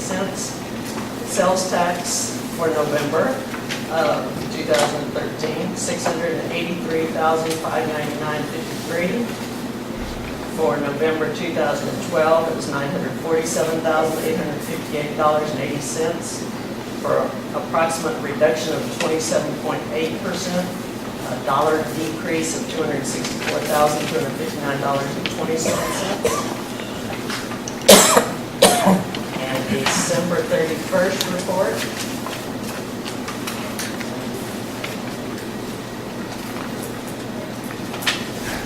The total county funds available as of December 31st, 2013, $44,068,149.70. Notice the asterisk, that includes $12 million of funds from the tax office temporarily transferred to the general fund on December 31st, 2013 for transfer to outside investments to satisfy Fall City National Bank's requirements of minimal deposits. Funds were transferred back to the tax office January 3rd, 2014, general fund check 21822. Total county funds invested as of December 31st were $33,390,262.20. Total non-invested funds, $10,677,887.50. Sales tax receipted December 2013, $680,031.65. Sales tax receipted for the same period in 2012, $897,322.30, for a reduction of approximately 24.2%.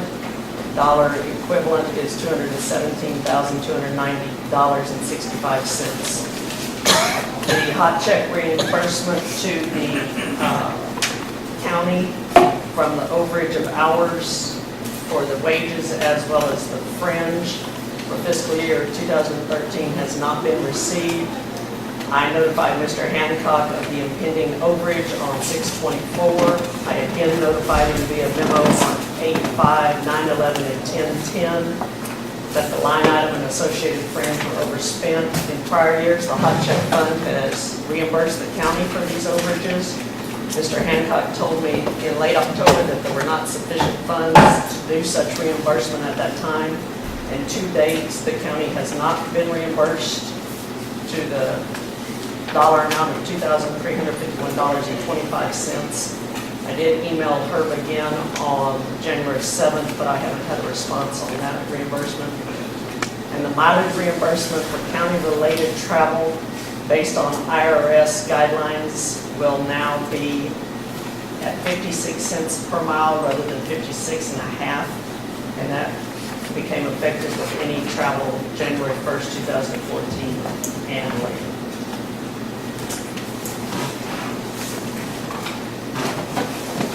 Luana, we budgeted $6,987,000 on county sales tax for the year. That was our estimated number. With what you're seeing, is this showing a slow rise? Because we got to the end of the year, in December here you had 24%, where the other two were 27 pretty much. Do you think you're going to start seeing a steady rise, or is this customary how this does? It fluctuates in the holiday generation. It's December, we won't receive that money until March. February. That's fine. Thanksgiving, Christmas, and Yeah. That's one. If you go around the trail point there, once that empty, they might have moved into permanent housing. Pipeline people are gone pretty much. Number 27, discuss approve, disapprove, unassigning Verizon cell phone number 830-837-2662, assigned to the county auditor on 12/9/13.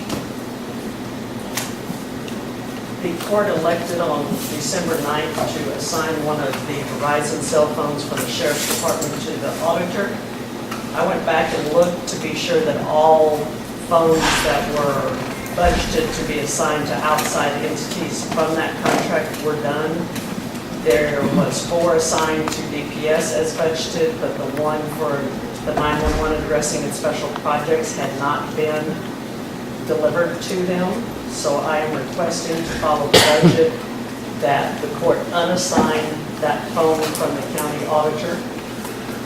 And then the next item will be to assign it where budgeted to the special projects and 911 addressing department. No, wait a second, that was not budgeted to 911 special projects. It wasn't budgeted, but in the budget, when that contract was done with Verizon, it was specified phones for the sheriff's department, for DPS, and for special projects and 911 It was addressing. supposed to say Correct, Robert? no, it was supposed to say emergency management. I ordered that phone, did I not, Robert? Tracy, did you order a phone?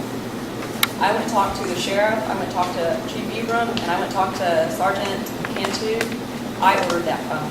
Tracy never ordered a phone. I don't know what they wrote on the, It was written that way, Judge, on the contract, and I don't know what the intent of the court was, but it was my phone. but it says on the contract that it was for special projects 911. Oh, I don't know who wrote that on there. I don't know who wrote the contract, but it was mine. Tracy, did you ask for a phone? Well, that was within the discussions of the budget workshops, and if we go back and pull the recordings of it. You can go back and pull the recordings, but that's my phone. I ordered that so we would have an extra one. We record when we're out on these rec sites, because we have to get them there right away. And usually my phone goes dead when I'm out there, even if I have it fully charged. But we record on those. I ordered that phone. Nobody else ordered that phone. Well, again, in the budget, it was discussed as a phone for safety purposes when Brenda and Helen have to be out identifying areas on roads. But that's, And that's how it was set up. Does Brenda have a phone? No. And that's how it was set up in the budget. but I know what I ordered. Did you order a phone, Tracy? No. Thank you. Nah, we might need them. I didn't order one. That's my phone. So either way, you need to unassign it to the auditor and assign it to yourself then, I guess. Y'all told us last time to reassign it to hers, and that's what we did, so at the direction of the court. And then number 29 was discuss, approve, disapprove, awarding a cell phone allowance to the county auditor. All officials had a $1,200 rolled into their salary for fiscal year 14. The amount rolled into the official salary is subject to FICA Medicare retirement contributions to the county. 21.5%, so cell phone allowance to be processed through payroll and subject to FICA Medicare retirement would be a separate pay component, not part of the auditor's salary. Okay, can we go back to the first two before we jump Number to that one? 27, if you don't want this phone, we can unassign it. The budget contains $800 in the 911 addressing and department for a cell phone. And they can order, you can That's add where it should to have been. the sheriff's contract.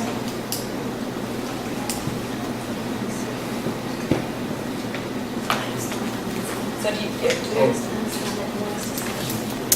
do you want to unassign it? Okay, wait a minute. Who's got the phone? Like, who's on first? You're on first. Phone is in the Okay. possession of. You're trying to go back, because you need a phone, right? Yes. But they have money in their budget to get a phone. And we did budget for it. And that was to be through the That's sheriff's right. contract. And she can add to the sheriff's contract. You can go over there and you can take your $800 and it won't even cost you that. But if you keep that phone, then we don't have to amend the budget to give you one. But we have money in Well, our but the budget phone to get that it. is currently in my possession, from what I remember from the budget and listening to it, it's supposed to be for that department. No, it's Barbara said it was supposed to be for emergency management, so technically it shouldn't be a phone for the auditor. But you have money in your budget to go get a phone. And you can go just talk to Chief Ibram, he can add you a line. And it's gonna be cheaper than $800 you have Yeah, budgeted. we had discussed that at that time, we just kept the 800. So, So it could be paid and it would be out of the sheriff's budget. the reason emergency management came out of the sheriff's budget is I asked Chief and Dwayne and Sergeant to do that. Okay, so irregardless of who's going to get it, it needs to be unassigned from the county auditor. But then you're wanting a because- cell phone allowance, and how is it an unforeseen emergency? Well, let's ask, how is it an unforeseen or an emergency circumstance to award you a cell phone allowance? Okay, number one, all officials have been awarded cell phone allowances that go through their payroll. They were rolled into their salaries this year. In fiscal year 2013, the district judges set the auditor's salary on October 18, 2012 at $52,000. In the budget, the Commissioners Court awarded all officials, including the county auditor, a $1,200 cell phone allowance, which in my position, the auditors, that was over and above what the district judges said. When In we set the February- budget, you went from 52,000, and then you set yourself 55,800 in there. May I finish talking? And then the district judges said it to, or one of the district judges said it to Both 60,000. district judges did. May I finish talking? So, I mean, you're asking for another cell phone allowance on top of a cell phone No, allowance. ma'am, I am not. Let me finish talking, please. Fiscal year 2014, the adopted budget prior to the salary hearing was set at 55,800 for the auditor. That included the fiscal year 13 salary of 52,000 plus 5%, because that's what was being done for the other officials, plus the rollover cell phone allowance. That brought that total to 55,800. When the district judges set the salary for the county auditor on October 22nd, 2013, the salary was set at $60,000. There was no cell phone allowance by the district judges or awarded by the court since then. Barbara was correct when she said the court cannot change the salary of the county auditor, but the court is not precluded from awarding cell phone allowances as provided to all other officials, as was done in 2013 fiscal year budget before they were rolled into the salaries in 2014. So why didn't the judge put it in there for you? Because that's a discretion of the Commissioners Court But as it's they part of the allowed salary, to. Tracy. It is part of the salary. It got just like- rolled into salary, but originally it started Like as our a cell mileage is phone part of allowance. salary. Pete and I were talking the other day, Pete makes $15,000 a mile. I mean, 15,000 miles a year.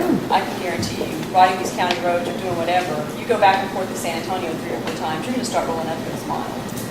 And we don't come back in for a budget amendment every time somebody else gets something. And I don't think it's, if the district judges, Luana knew what we were doing, that we were rolling it into the payroll, she could have told them and they could have rolled it in there now. There's I no did unforeseen. mention that to the district judges, and Judge Saxon specifically stated if the court wanted to give us cell phone allowance, they could add that. They wanted the salary itself set at $60,000.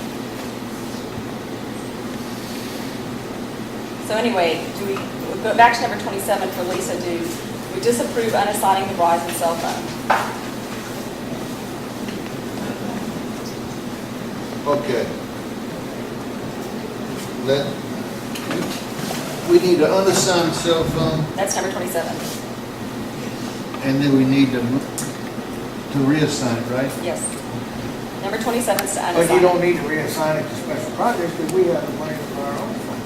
Well, the money was put in the budget, so the sheriff's department wouldn't have to pay for it. It was just going through on the bulk order through Verizon to get the discount rates. So we're going to unassign cell phone number 2927 is to unassign it.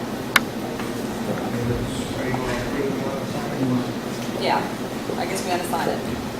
Robert, is there a way you can provide the court in the month a list of who's got what phone assigned to who? Absolutely. So we know who's got one? Is that a motion to unassign, Shelby? Yeah, the motion is signed. Absolutely.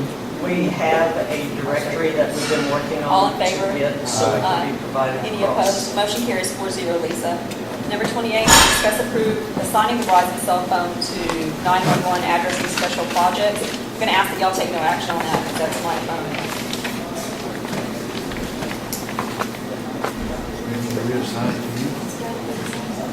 No, I just want it back. She's unassigning it to her. It was mine originally. It doesn't have to go anywhere. Well, then it needs to be assigned, amend the. Will you sign that out to me if I come to your office and sign a piece of paper, Chief? Thank you. However the court directs me to do it. Thank you. Number 29 is discuss approve, disapprove awarding You a had a cell. question back here, Jim? Can I have it back? Yes, you can have it back once I get it. Let me go sign for it. Let me sign for it. How come you got one? I never had one. Well, why shouldn't David sign for it as the emergency management Because he coordinator? works for me. Discuss approve, disapprove awarding a cell phone allowance to the county auditor. All officials had a $1,200. I already read this once, number 29.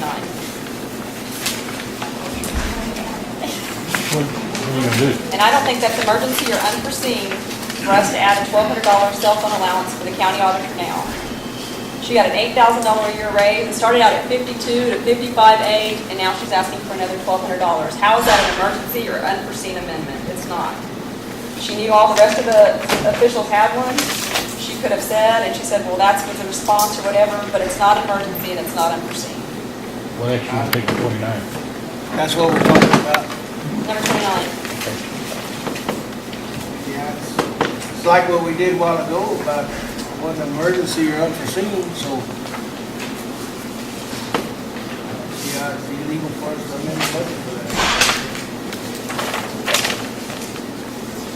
What do y'all think? I make a motion we disapprove awarding a cell phone allowance to the county auditor. All in favor? Aye. Any opposed? Motion carries 4-0. My personal cell phone number is no longer available for county business. Number 30 is discuss, consider, act, all newly hired employees will be required to comply with direct deposit will be effective January 17, 2014 payroll. In addition, all employees hired prior to January 14th will not be required to have direct deposit. Karnes County encourages all staff to utilize direct deposit services. And I think this is, we're saying new hires. Yeah, we put on there before, but I wanted everyone to be required, and y'all said just the new hires. and Right, by so the we're going to new- clarify that. You got 2 or 3, right? Or What? maybe- You've got some people getting paper checks, and they'll still continue to get their paper checks. Yes, we have probably about 20 or 25 people that still get paper checks. I move we approve number 30 as presented. I second it. All in favor? You oppose it? Okay, all in favor? Any opposed? Okay. Now, this is going to be for newcomers, though, not old comers. It's going to be 3-1. Yes. I'll vote for that, Yes. 3-1. Number 32 is discussion, consideration in regard to mileage employee reimbursement for use of personal vehicles for county business, and that's myself. What that is Dennis Kelly and Zane Reese have mileage and reimbursement, and one of the things that we've been running into is they are not getting, well, Zane, I know, can y'all come up here? Sit there and look at me. One of the things I think with Zane, one of the problems that we're having is they're using MapQuest to say point A to point B, and he's losing mileage that's not from point A to point B. MapQuest does not give you exact mileage of what's on your odometer. In fact, MapQuest, some of the longitude, latitude of the addresses doesn't even match the physical location of where we're working. And like I told Gina and the auditors also, I was like, I would have 4 pages long every day. I don't even have an office. I'm all over the place, from block to block, to let, juvenile probation permit, bloody Karnes County EMS road and bridge, I'm everywhere. And you keep track of every little point.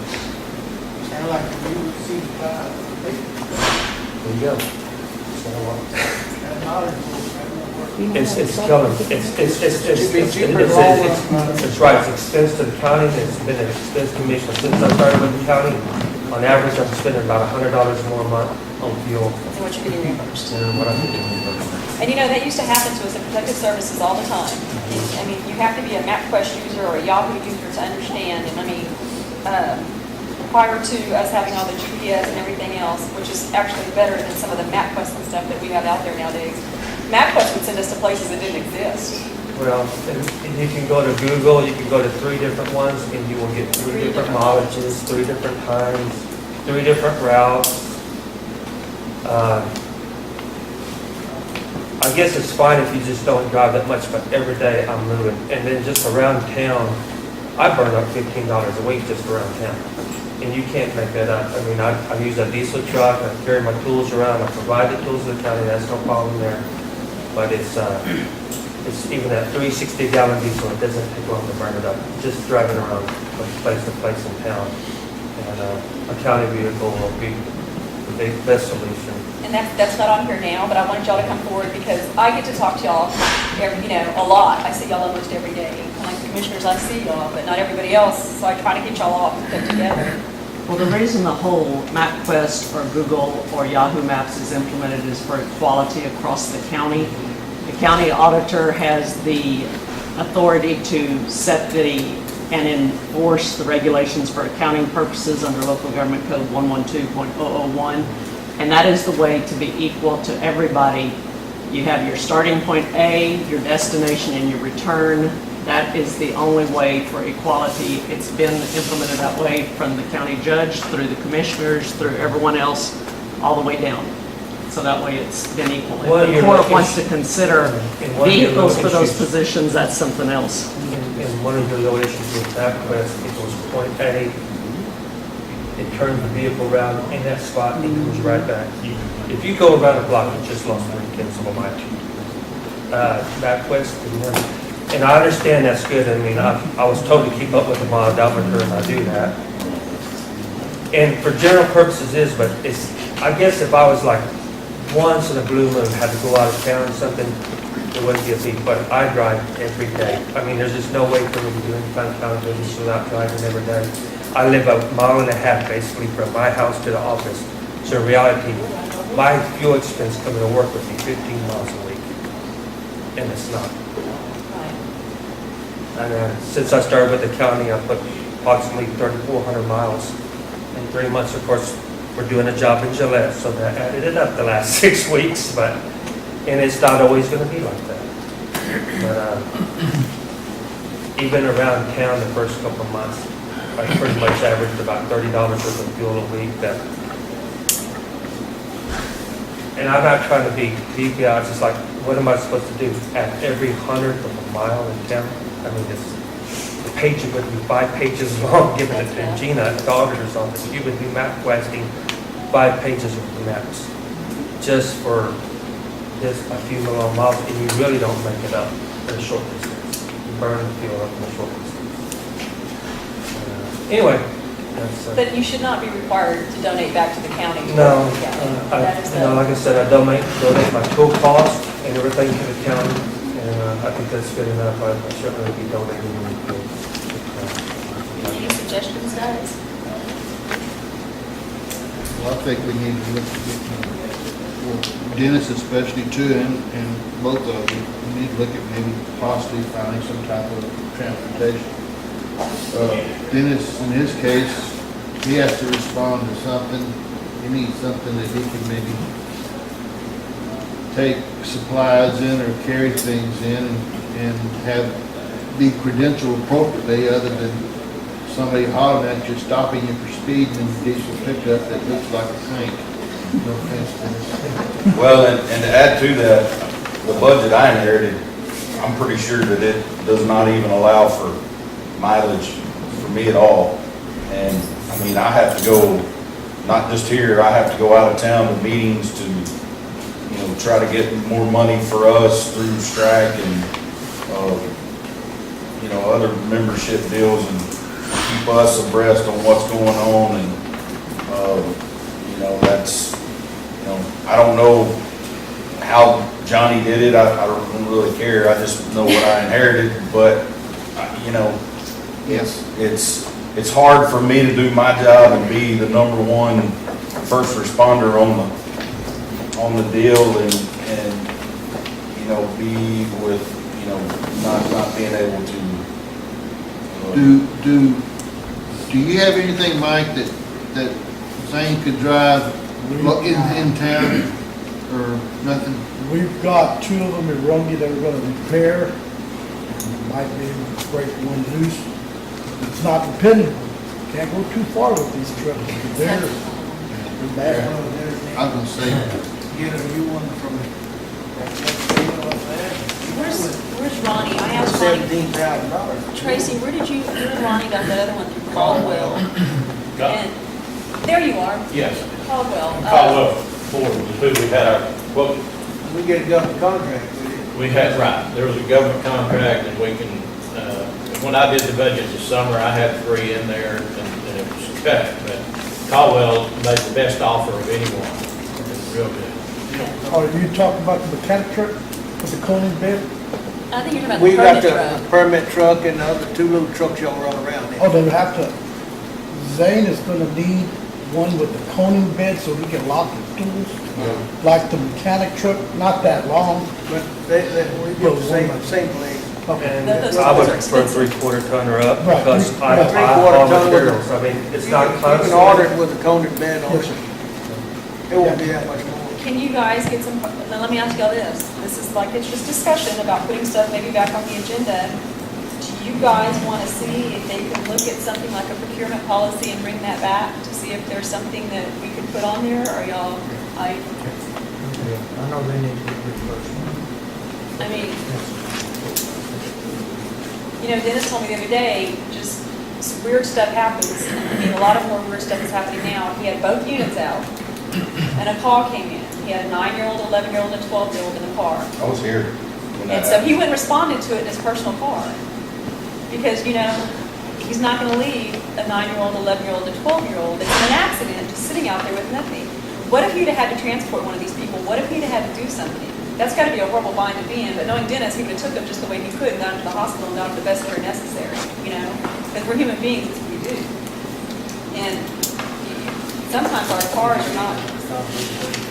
Dennis would probably need a Tahoe. Well, another thing too, that if something ever happened, if I ever had a wreck, be it my fault or somebody else's fault, I'm not saying I'll peel out of here and side swap every car between here and where I have to go, but even if I'm going there proceeding at an orderly fashion to get there, if I have a wreck, and they're like, well, where were you going? Well, I was going out here to check on my guys. They're working a wreck. Oh, so you were doing county business. That's why the big thing is the first responders, the volunteers. They really cracked down on that a few years back about them using their personal vehicles code, going to calls or nothing that, because, that's a lot of liability. Yeah. Do you guys want to look at some prices and get them to me? Can y'all want to give it to Ronnie? Ronnie's good at that. And if y'all will go down and talk to Ronnie, where'd Ronnie go? Is he still here? Yes. Dennis, you block him. I'm sorry. Thank you. I'll be happy to share the information I have with them and you can look at our quotes and everything. Do y'all want to get those to me and I can put it back on the next agenda? Is that what y'all are asking me to do? Yeah, Dennis, you need to make sure you check so you can have it outfitted with your lights and radio. A lot more money added to the cost when we put that on there, so radios have really gone up now. Yeah. Portable radio alone now is almost $2,000. Well, used to if we drove through town, everybody recognized our vehicle. Now it's like, okay, there's so many vehicles in town. How are you gonna pay for it? Well, we'll have to put that back on the next agenda. How they put it on? Maybe a raffle.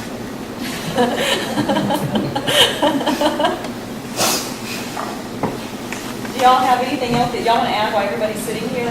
Well, paying for it aside, I mean, and I don't know in Zane's case, but coming into the way we did things with a new budget, new way of doing EMS, there's a lot of unknowns out there that people just didn't, when all that was done before I got here, it's just, we're just looking at what we have to have going forward to make it work. And I think the same I thing think with it's the Zane. same thing with me. We have a lot more going on out there Yeah, it's the now. same thing with me and stuff that y'all would Can be y'all get going to together a general with her? contractor, Herb, going will through you all get together that. with them and discuss that? Look And- in the local government code and tell me what you find as our county attorney? Thank you. Speaking for Zane's position, working in Gillette was unforeseen. I didn't expect him to get into all as much as he's doing right now. He's doing a good job. I mean, that's the way I look at And I expect him maintenance costs. to try to get a vehicle for him next year, next year. Yes, I can. Thank you. And I think we need to look at our county attorney for that opinion. There you go. So what did we decide, I'm sorry, what did we decide on the mileage? We're gonna put it back on next agenda. There's no change. Okay. Is that what you're asking me? Yeah. Okay. Number 33, tax collector's report.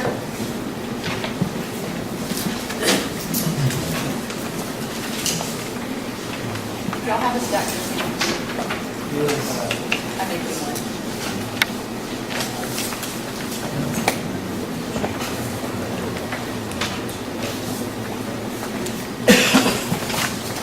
Stay with me, we'll get that. I'm going to give the numbers for November and December. Okay. Okay, for November for the county, collected in the month of November, $405,612.67. Year-to-date, $600,265.27 for a collection rate of 5.523%. Delinquent taxes for the county for the month of November, $5,394.24. Year-to-date, $36,154.17 for a collection rate of delinquent taxes of 15.653%. Road and bridge for November, $81,473.98. Year-to-date, taxes collected, $120,566.97 for a collection rate of 5.5134%. Delinquent taxes for November for road and bridge, $1,219.96. Year-to-date, $8,265.70 for a collection rate of 23%. Rural fire for the month of November, $39,667.54. Year-to-date, $58,711.95. A collection rate of 5.5%. Delinquent for rural fire, $652.61. Year-to-date, $4,336.93 for a collection rate of delinquent taxes of 23.48%. Okay. December, it jumps up. For the county, collected in the month of December, $2,841,875.16. Year-to-date, $3,442,140.43 for a collection rate of 31.295%. Delinquent taxes for the month of December for the county, $9,013.52. Year-to-date, $45,167.69 for a collection rate of 19.4%. Road and bridge for the month of December, $571,272.68. Year-to-date, $691,839.65 for a collection rate of 31.26%. Delinquent taxes collected in December for road and bridge, $1,336.84. Year-to-date, $9,602.54 for a collection rate of 26.5768%.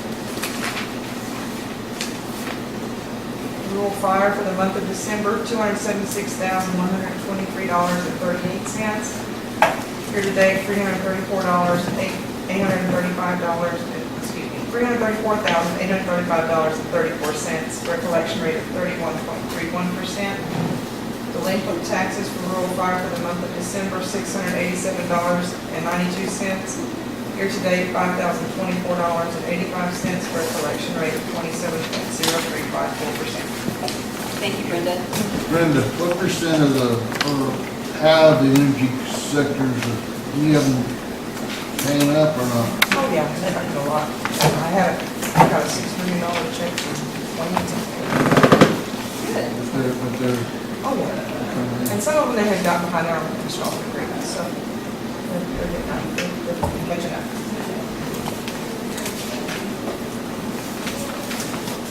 Number 34 is discuss, examine, approve, disapprove, treasury report. Okay, you have my November and my December reports, and we matched with the auditor.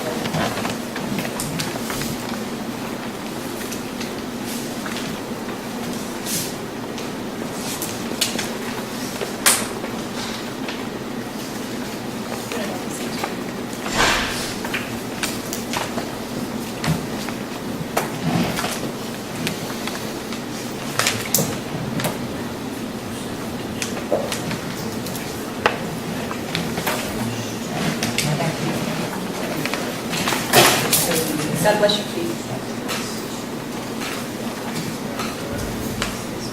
Lisa, I'm going to leave this open. Will you please sign it on this page that's open? You hear me, Lisa? Yep.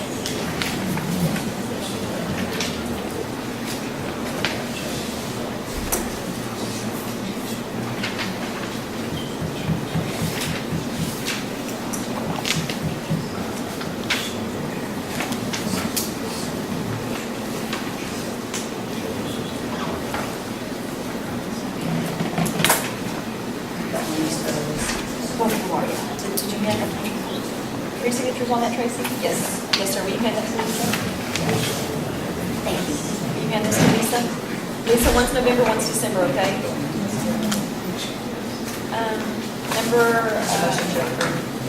Oh, yes, I make a motion to approve the treasurer's reports for November and December 2013 as presented. I second. All in favor? Any opposed? Motion carries. just a few quick things. Herb, where are we with Tyler contract? It's, Kathy talked to the lawyer for Tyler yesterday, and we sent up. Okay, so we can, on the 31st agenda, we can have it approved because we're really, If Tyler, we can reach some kind of agreement, I'm not going to agree, and kind of get screwed or something. well, I know that, but, It's saying, 2 or 3 times, we finally got together with a lawyer, and we were trying to get something done this week. Okay. Kathy's talking to him. okay, because I mean, it's January already and we're I know further that. and further behind in the line of getting them coming down here for training, I so. know that, but I'm very well aware of it. Okay, So, but we're looking at it this week. okay, good, thank you. Time Clock Plus training is Thursday and Friday at 9 on both days. You don't have to do both trainings. It's just so your staff doesn't have to close for the whole time. And we're encouraging department heads to go also because that way you can learn how to do the time clock in case you have a new employee or your employee has trouble. There's been a little bit of scuttlebutt around about not all department heads are using this. This is the only way we're going to be accepting time sheets from everyone. We are going to work on a policy. Shelby and I have been talking to Mary Ann about working on the policy for this. It's just going to make things simpler and just streamline a lot of the things that have to do with my department. Anytime Fitness has opened up in Kennedy. They are willing to work with the county and other big offices on discounts. So if anyone is interested in joining the gym at Anytime Fitness with the county, you go get with me. If we can get 17 or more people to commit, and I think it's a year contract, it would run like less than $30 a month for it. And there's a one-time fee of $14 for the key. So if anybody's interested, have that. You know me and my Place I fitness, go to sorry. work that you keep putting me on a diet and signing me up for fitness and giving me blood checks and Even everything then, I can else. do CrossFit. I let y'all off on that one. Thank you. So, but Shelby will talk about the policy changes on the personnel policy in here in a minute. Okay, thank you. Payment of bills.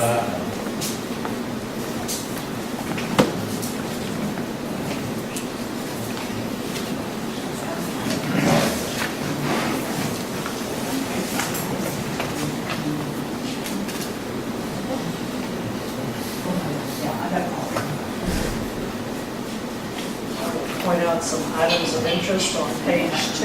There's a bill to Denton, Navarro, Rocha, and Bernal, $631.92 for special counsel.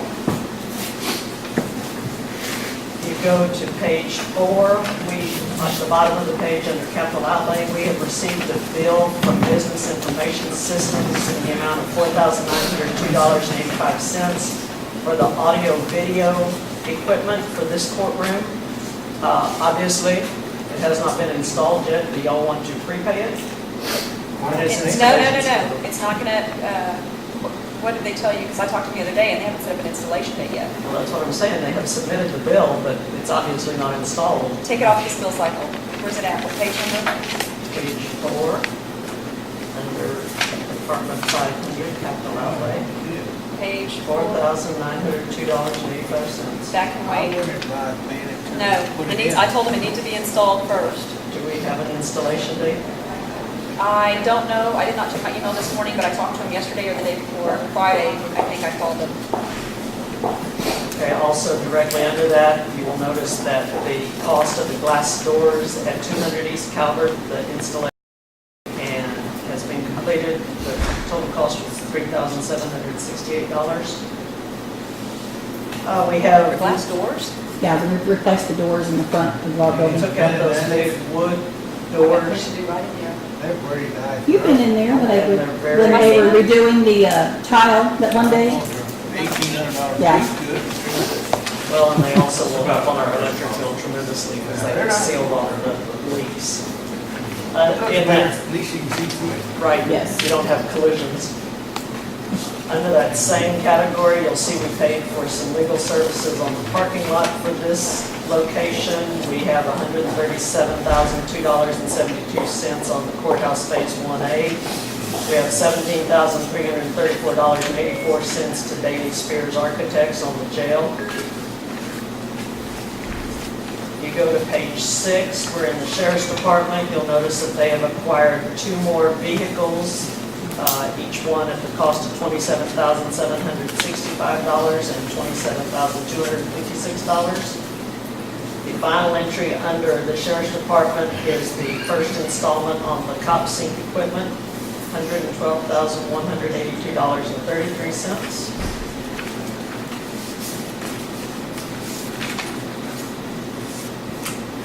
You go to page 11, we're in the Road and Bridge Department. About the middle of the page, there's 7 payments to different materials and water companies totaling $72,020. That is from the bond proceeds.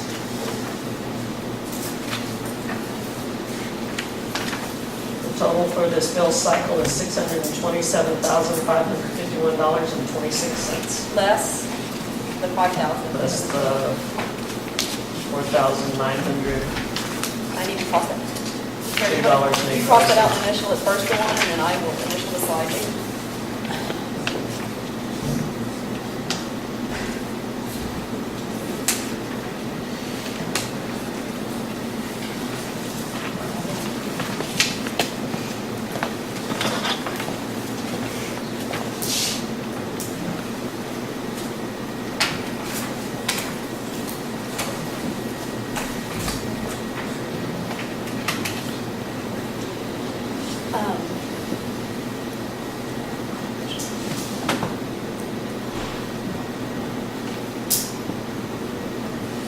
Let me get an installation date.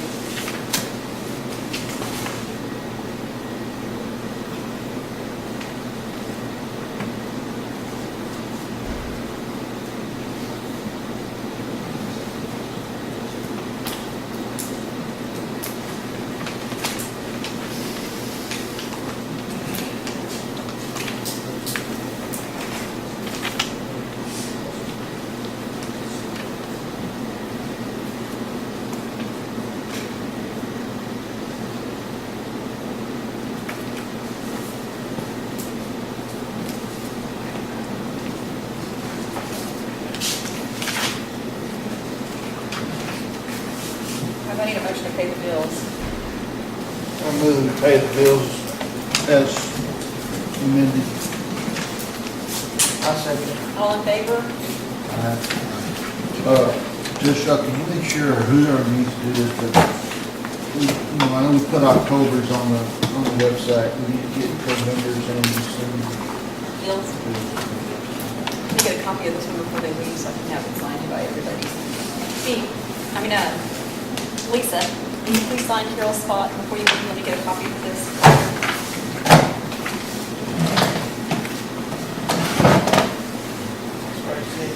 The next item on the agenda is report of fees, fines, and money collected by the following departments. Judge, here's a JP Loans report.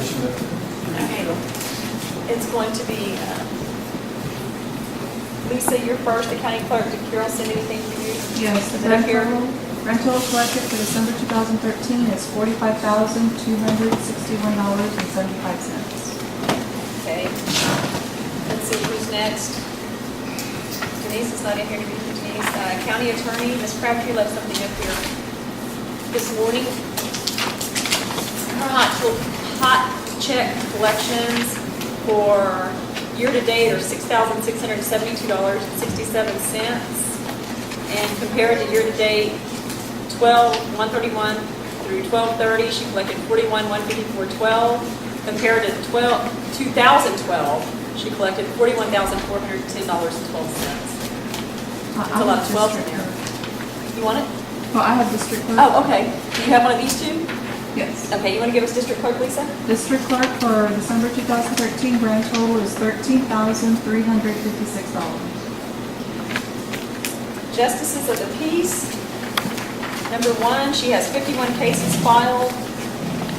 She retained 5851.87 for the county, 2868.63 went to the state, and she collected a total of 8720.50. Copy for y'all. Lisa, do you want one to file, Lisa? Tracy, keep one and give her Lisa one to file, please. Okay, this is going to be, let me look, I don't know their writing.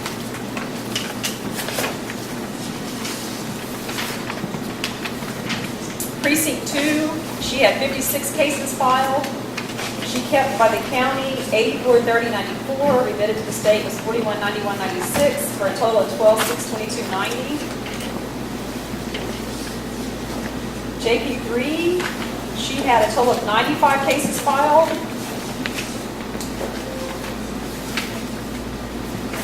She kept 20,664.30. She sent to the state 7,144.90 for a total of 27,809.20. Judge Sotelo has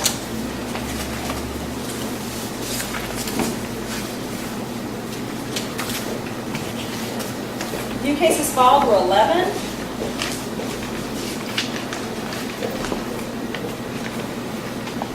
I think I'm missing a page.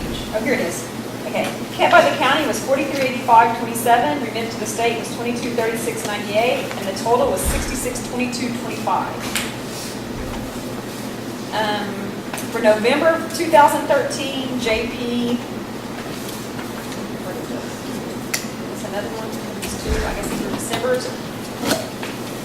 JP2.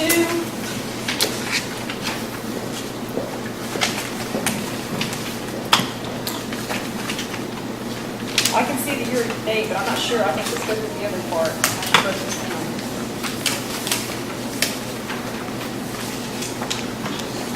Because if I just give it to you how it's written down, if you look at this, it becomes a little bit confusing because a lot of it's zeroed out. But if we'll look at it says retained was 3240.31, dispersed was 1980.79, and money totals was 5221.10. And that's for 64 cases. So our total revenue collected was 11,307.80, I guess, on this one. I didn't realize they each gave you 2 months. Then I have November for another one. Who is this? Number 2. Number 2 filed 53 new cases for November. And the county kept 12,323.28. She remitted to the state 6584.62 for a total of 18,907.90. Then we have Daisy for November. She filed 88 new cases. And Daisy has 17,843.24 kept by the county, sent to the state was 6602.76 for a total of 24,446. Then we have Judge Sotelo again, he's, in ranking there, he's got a total of 51 cases.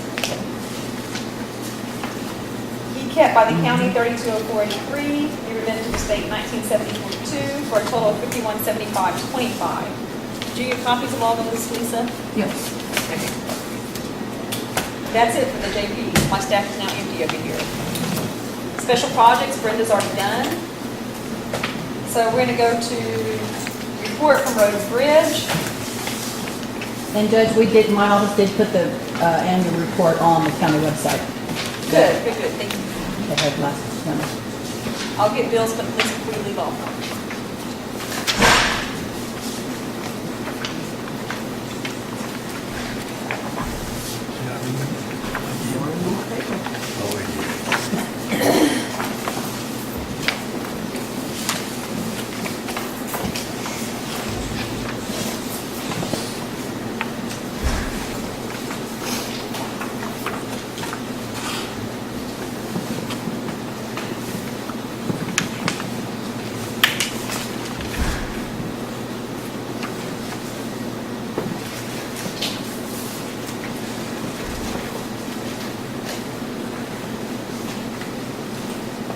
Mikey, have you had a chance to look at County Road 160 or Bonnie? Either one of y'all?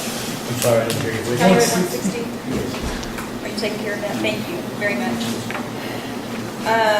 Next, we already did Luana. Well, Shelley. wait. Back on the payment of bills, if you will amend for the records that the total payment for this cycle is $622,648.41 after the reduction from the audio video equipment. Will you reflect that in the minutes, please, Lisa? Because we already said we were going to move it, so there would be, or that we're going to deduct it. Thank you. Shelby? On policies, Vi and I met with a telephone conference with Mary Ann Thompson, Science Thompson, and we're looking at we do the legal act on the FEMAs and all the legitimate, all the other type of policies in there, and she recommended some changes. We're having some changes in committee by. We're looking at maybe a return to work policy as well as On the workman's comp, we had to change something. Change some things, and a time clock policy. So hopefully on January 31st, we can have it for formal approval. Formal approval. So everybody. Another thing I've been talking with Herb is that, I don't know if this is policies or how you want to consider it, but I think that we need to review the decorum for the county court, Herb. And, last one that was approved I saw was 2011. But I think we should make it a policy that every January we review everything, and people being elected and stuff like that coming around, that everybody will be on the same page. Just a comment. I've been looking at the policies that Vi's been working in there's quite a few of them. She's been doing a good job, but somewhere down the line we're going to have to get somebody, I think, that's going to actually kind of stay on top of this with everything that's changing like this, especially with FMLAs and the GINAs and the, like you say, the Affordable Care Act. One thing I am going to ask Shelby, you and I made a comment earlier about time clocks. Would y'all please get with Herb and talk to some concerns that we've been receiving? All I'm asking, yes, absolutely. Please get with them and discuss. There's a lot of, there's things that aren't real comfortable right now in a lot of positions. So please, you and Shelby, you go sit down and please have a meeting with Herb. I'm not trying to be the attendance police. I don't care what time you get to work. I don't care what time you get home. It's just going to make it easier for us to do payroll because it just calculates everything for us. It carries it over. And then when we get the new accounting or the software system, then we can download it into the payroll system. It just makes things easier.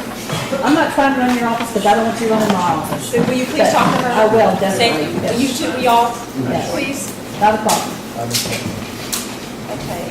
Pete? All right, on the, I'm sending the fire alarm thing to this building. haven't heard back. They should have everything they need. Okay. Cool. All right. On the parking lot out here, we had a pre-construction meeting, last Friday, I believe, or last week.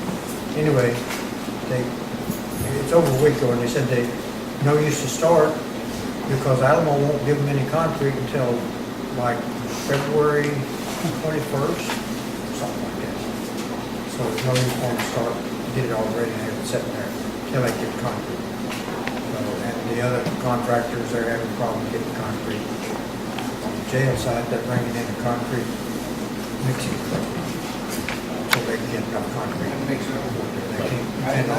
Better do that. And I told them that, 2 months ago, you need to get concrete in here. So, but anyway, those things are all working. Here at the courthouse, they said, well, Alamo's fine to getting us concrete when we need it. And they ordered it last Friday for Monday morning at 9 o'clock, and I was there at 12 o'clock yesterday. They said, where's your concrete? We don't know. Maybe it'll be here Saturday. Anyway, I know they're busy.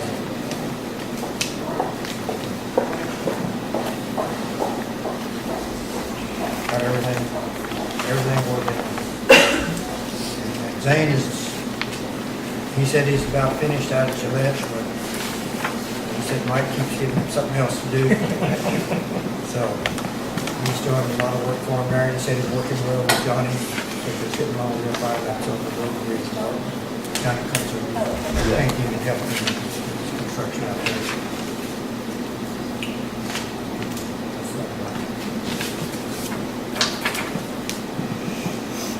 Tracy? Permit fees in December, pretty short, but we collected $40,176 in permit fees. Right. I heard at the last Commissioners Court meeting when I went here, there was an issue with your office about permits or lack of collection. Yeah, it's not compliant on Kellen's. It's one of the permits.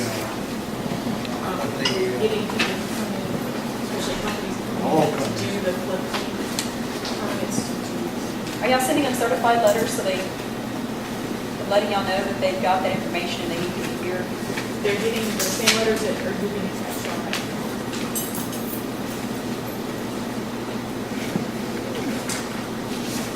They said, I didn't hear it was a large sum, but I heard it's like $35 a piece. Is that- It's $25 a piece.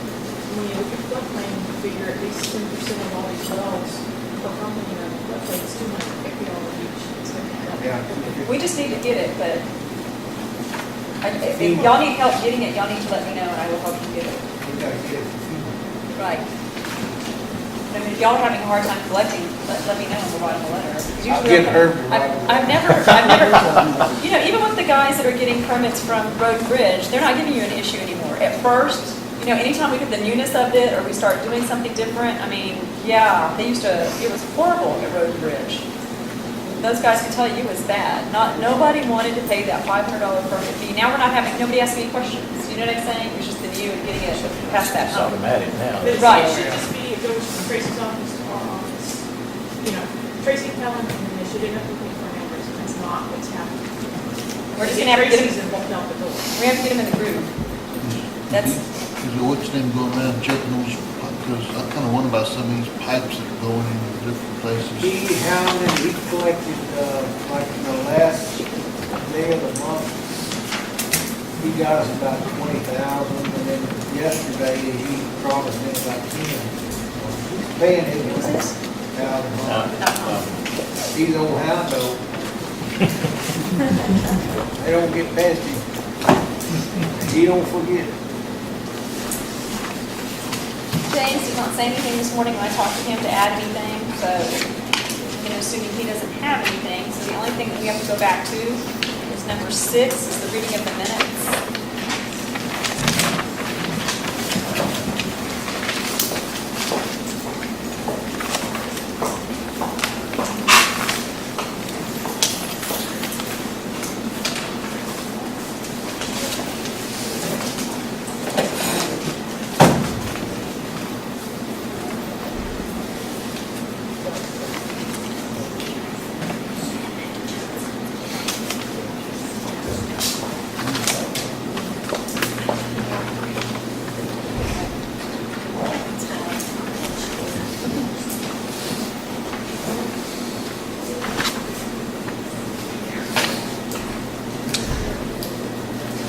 Is I here?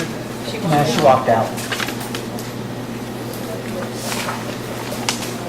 think we need to put the holidays on the county website as well. And 20th is gonna be a holiday, correct? Yes. So everybody I'll knows. get you a date before I get to the 20th. What's the 20th? Martin Luther King.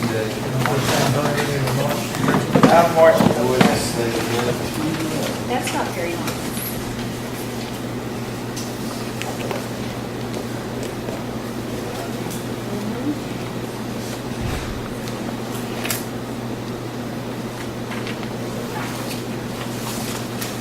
Sorry about this, Lorraine, today. You read your name, like part of the county. Hey.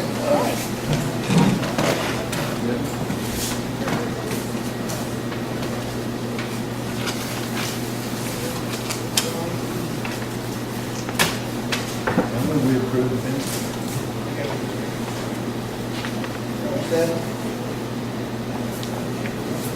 Number 7, yes. Review and accept after reading. Shelby made a motion. I second. All in favor? Any opposed? Motion carries 5-0. 4-0. Will you please give the third one? Okay. The next item on the agenda is to adjourn. I make motion to adjourn. All in favor? Any opposed? Motion carries 4-0.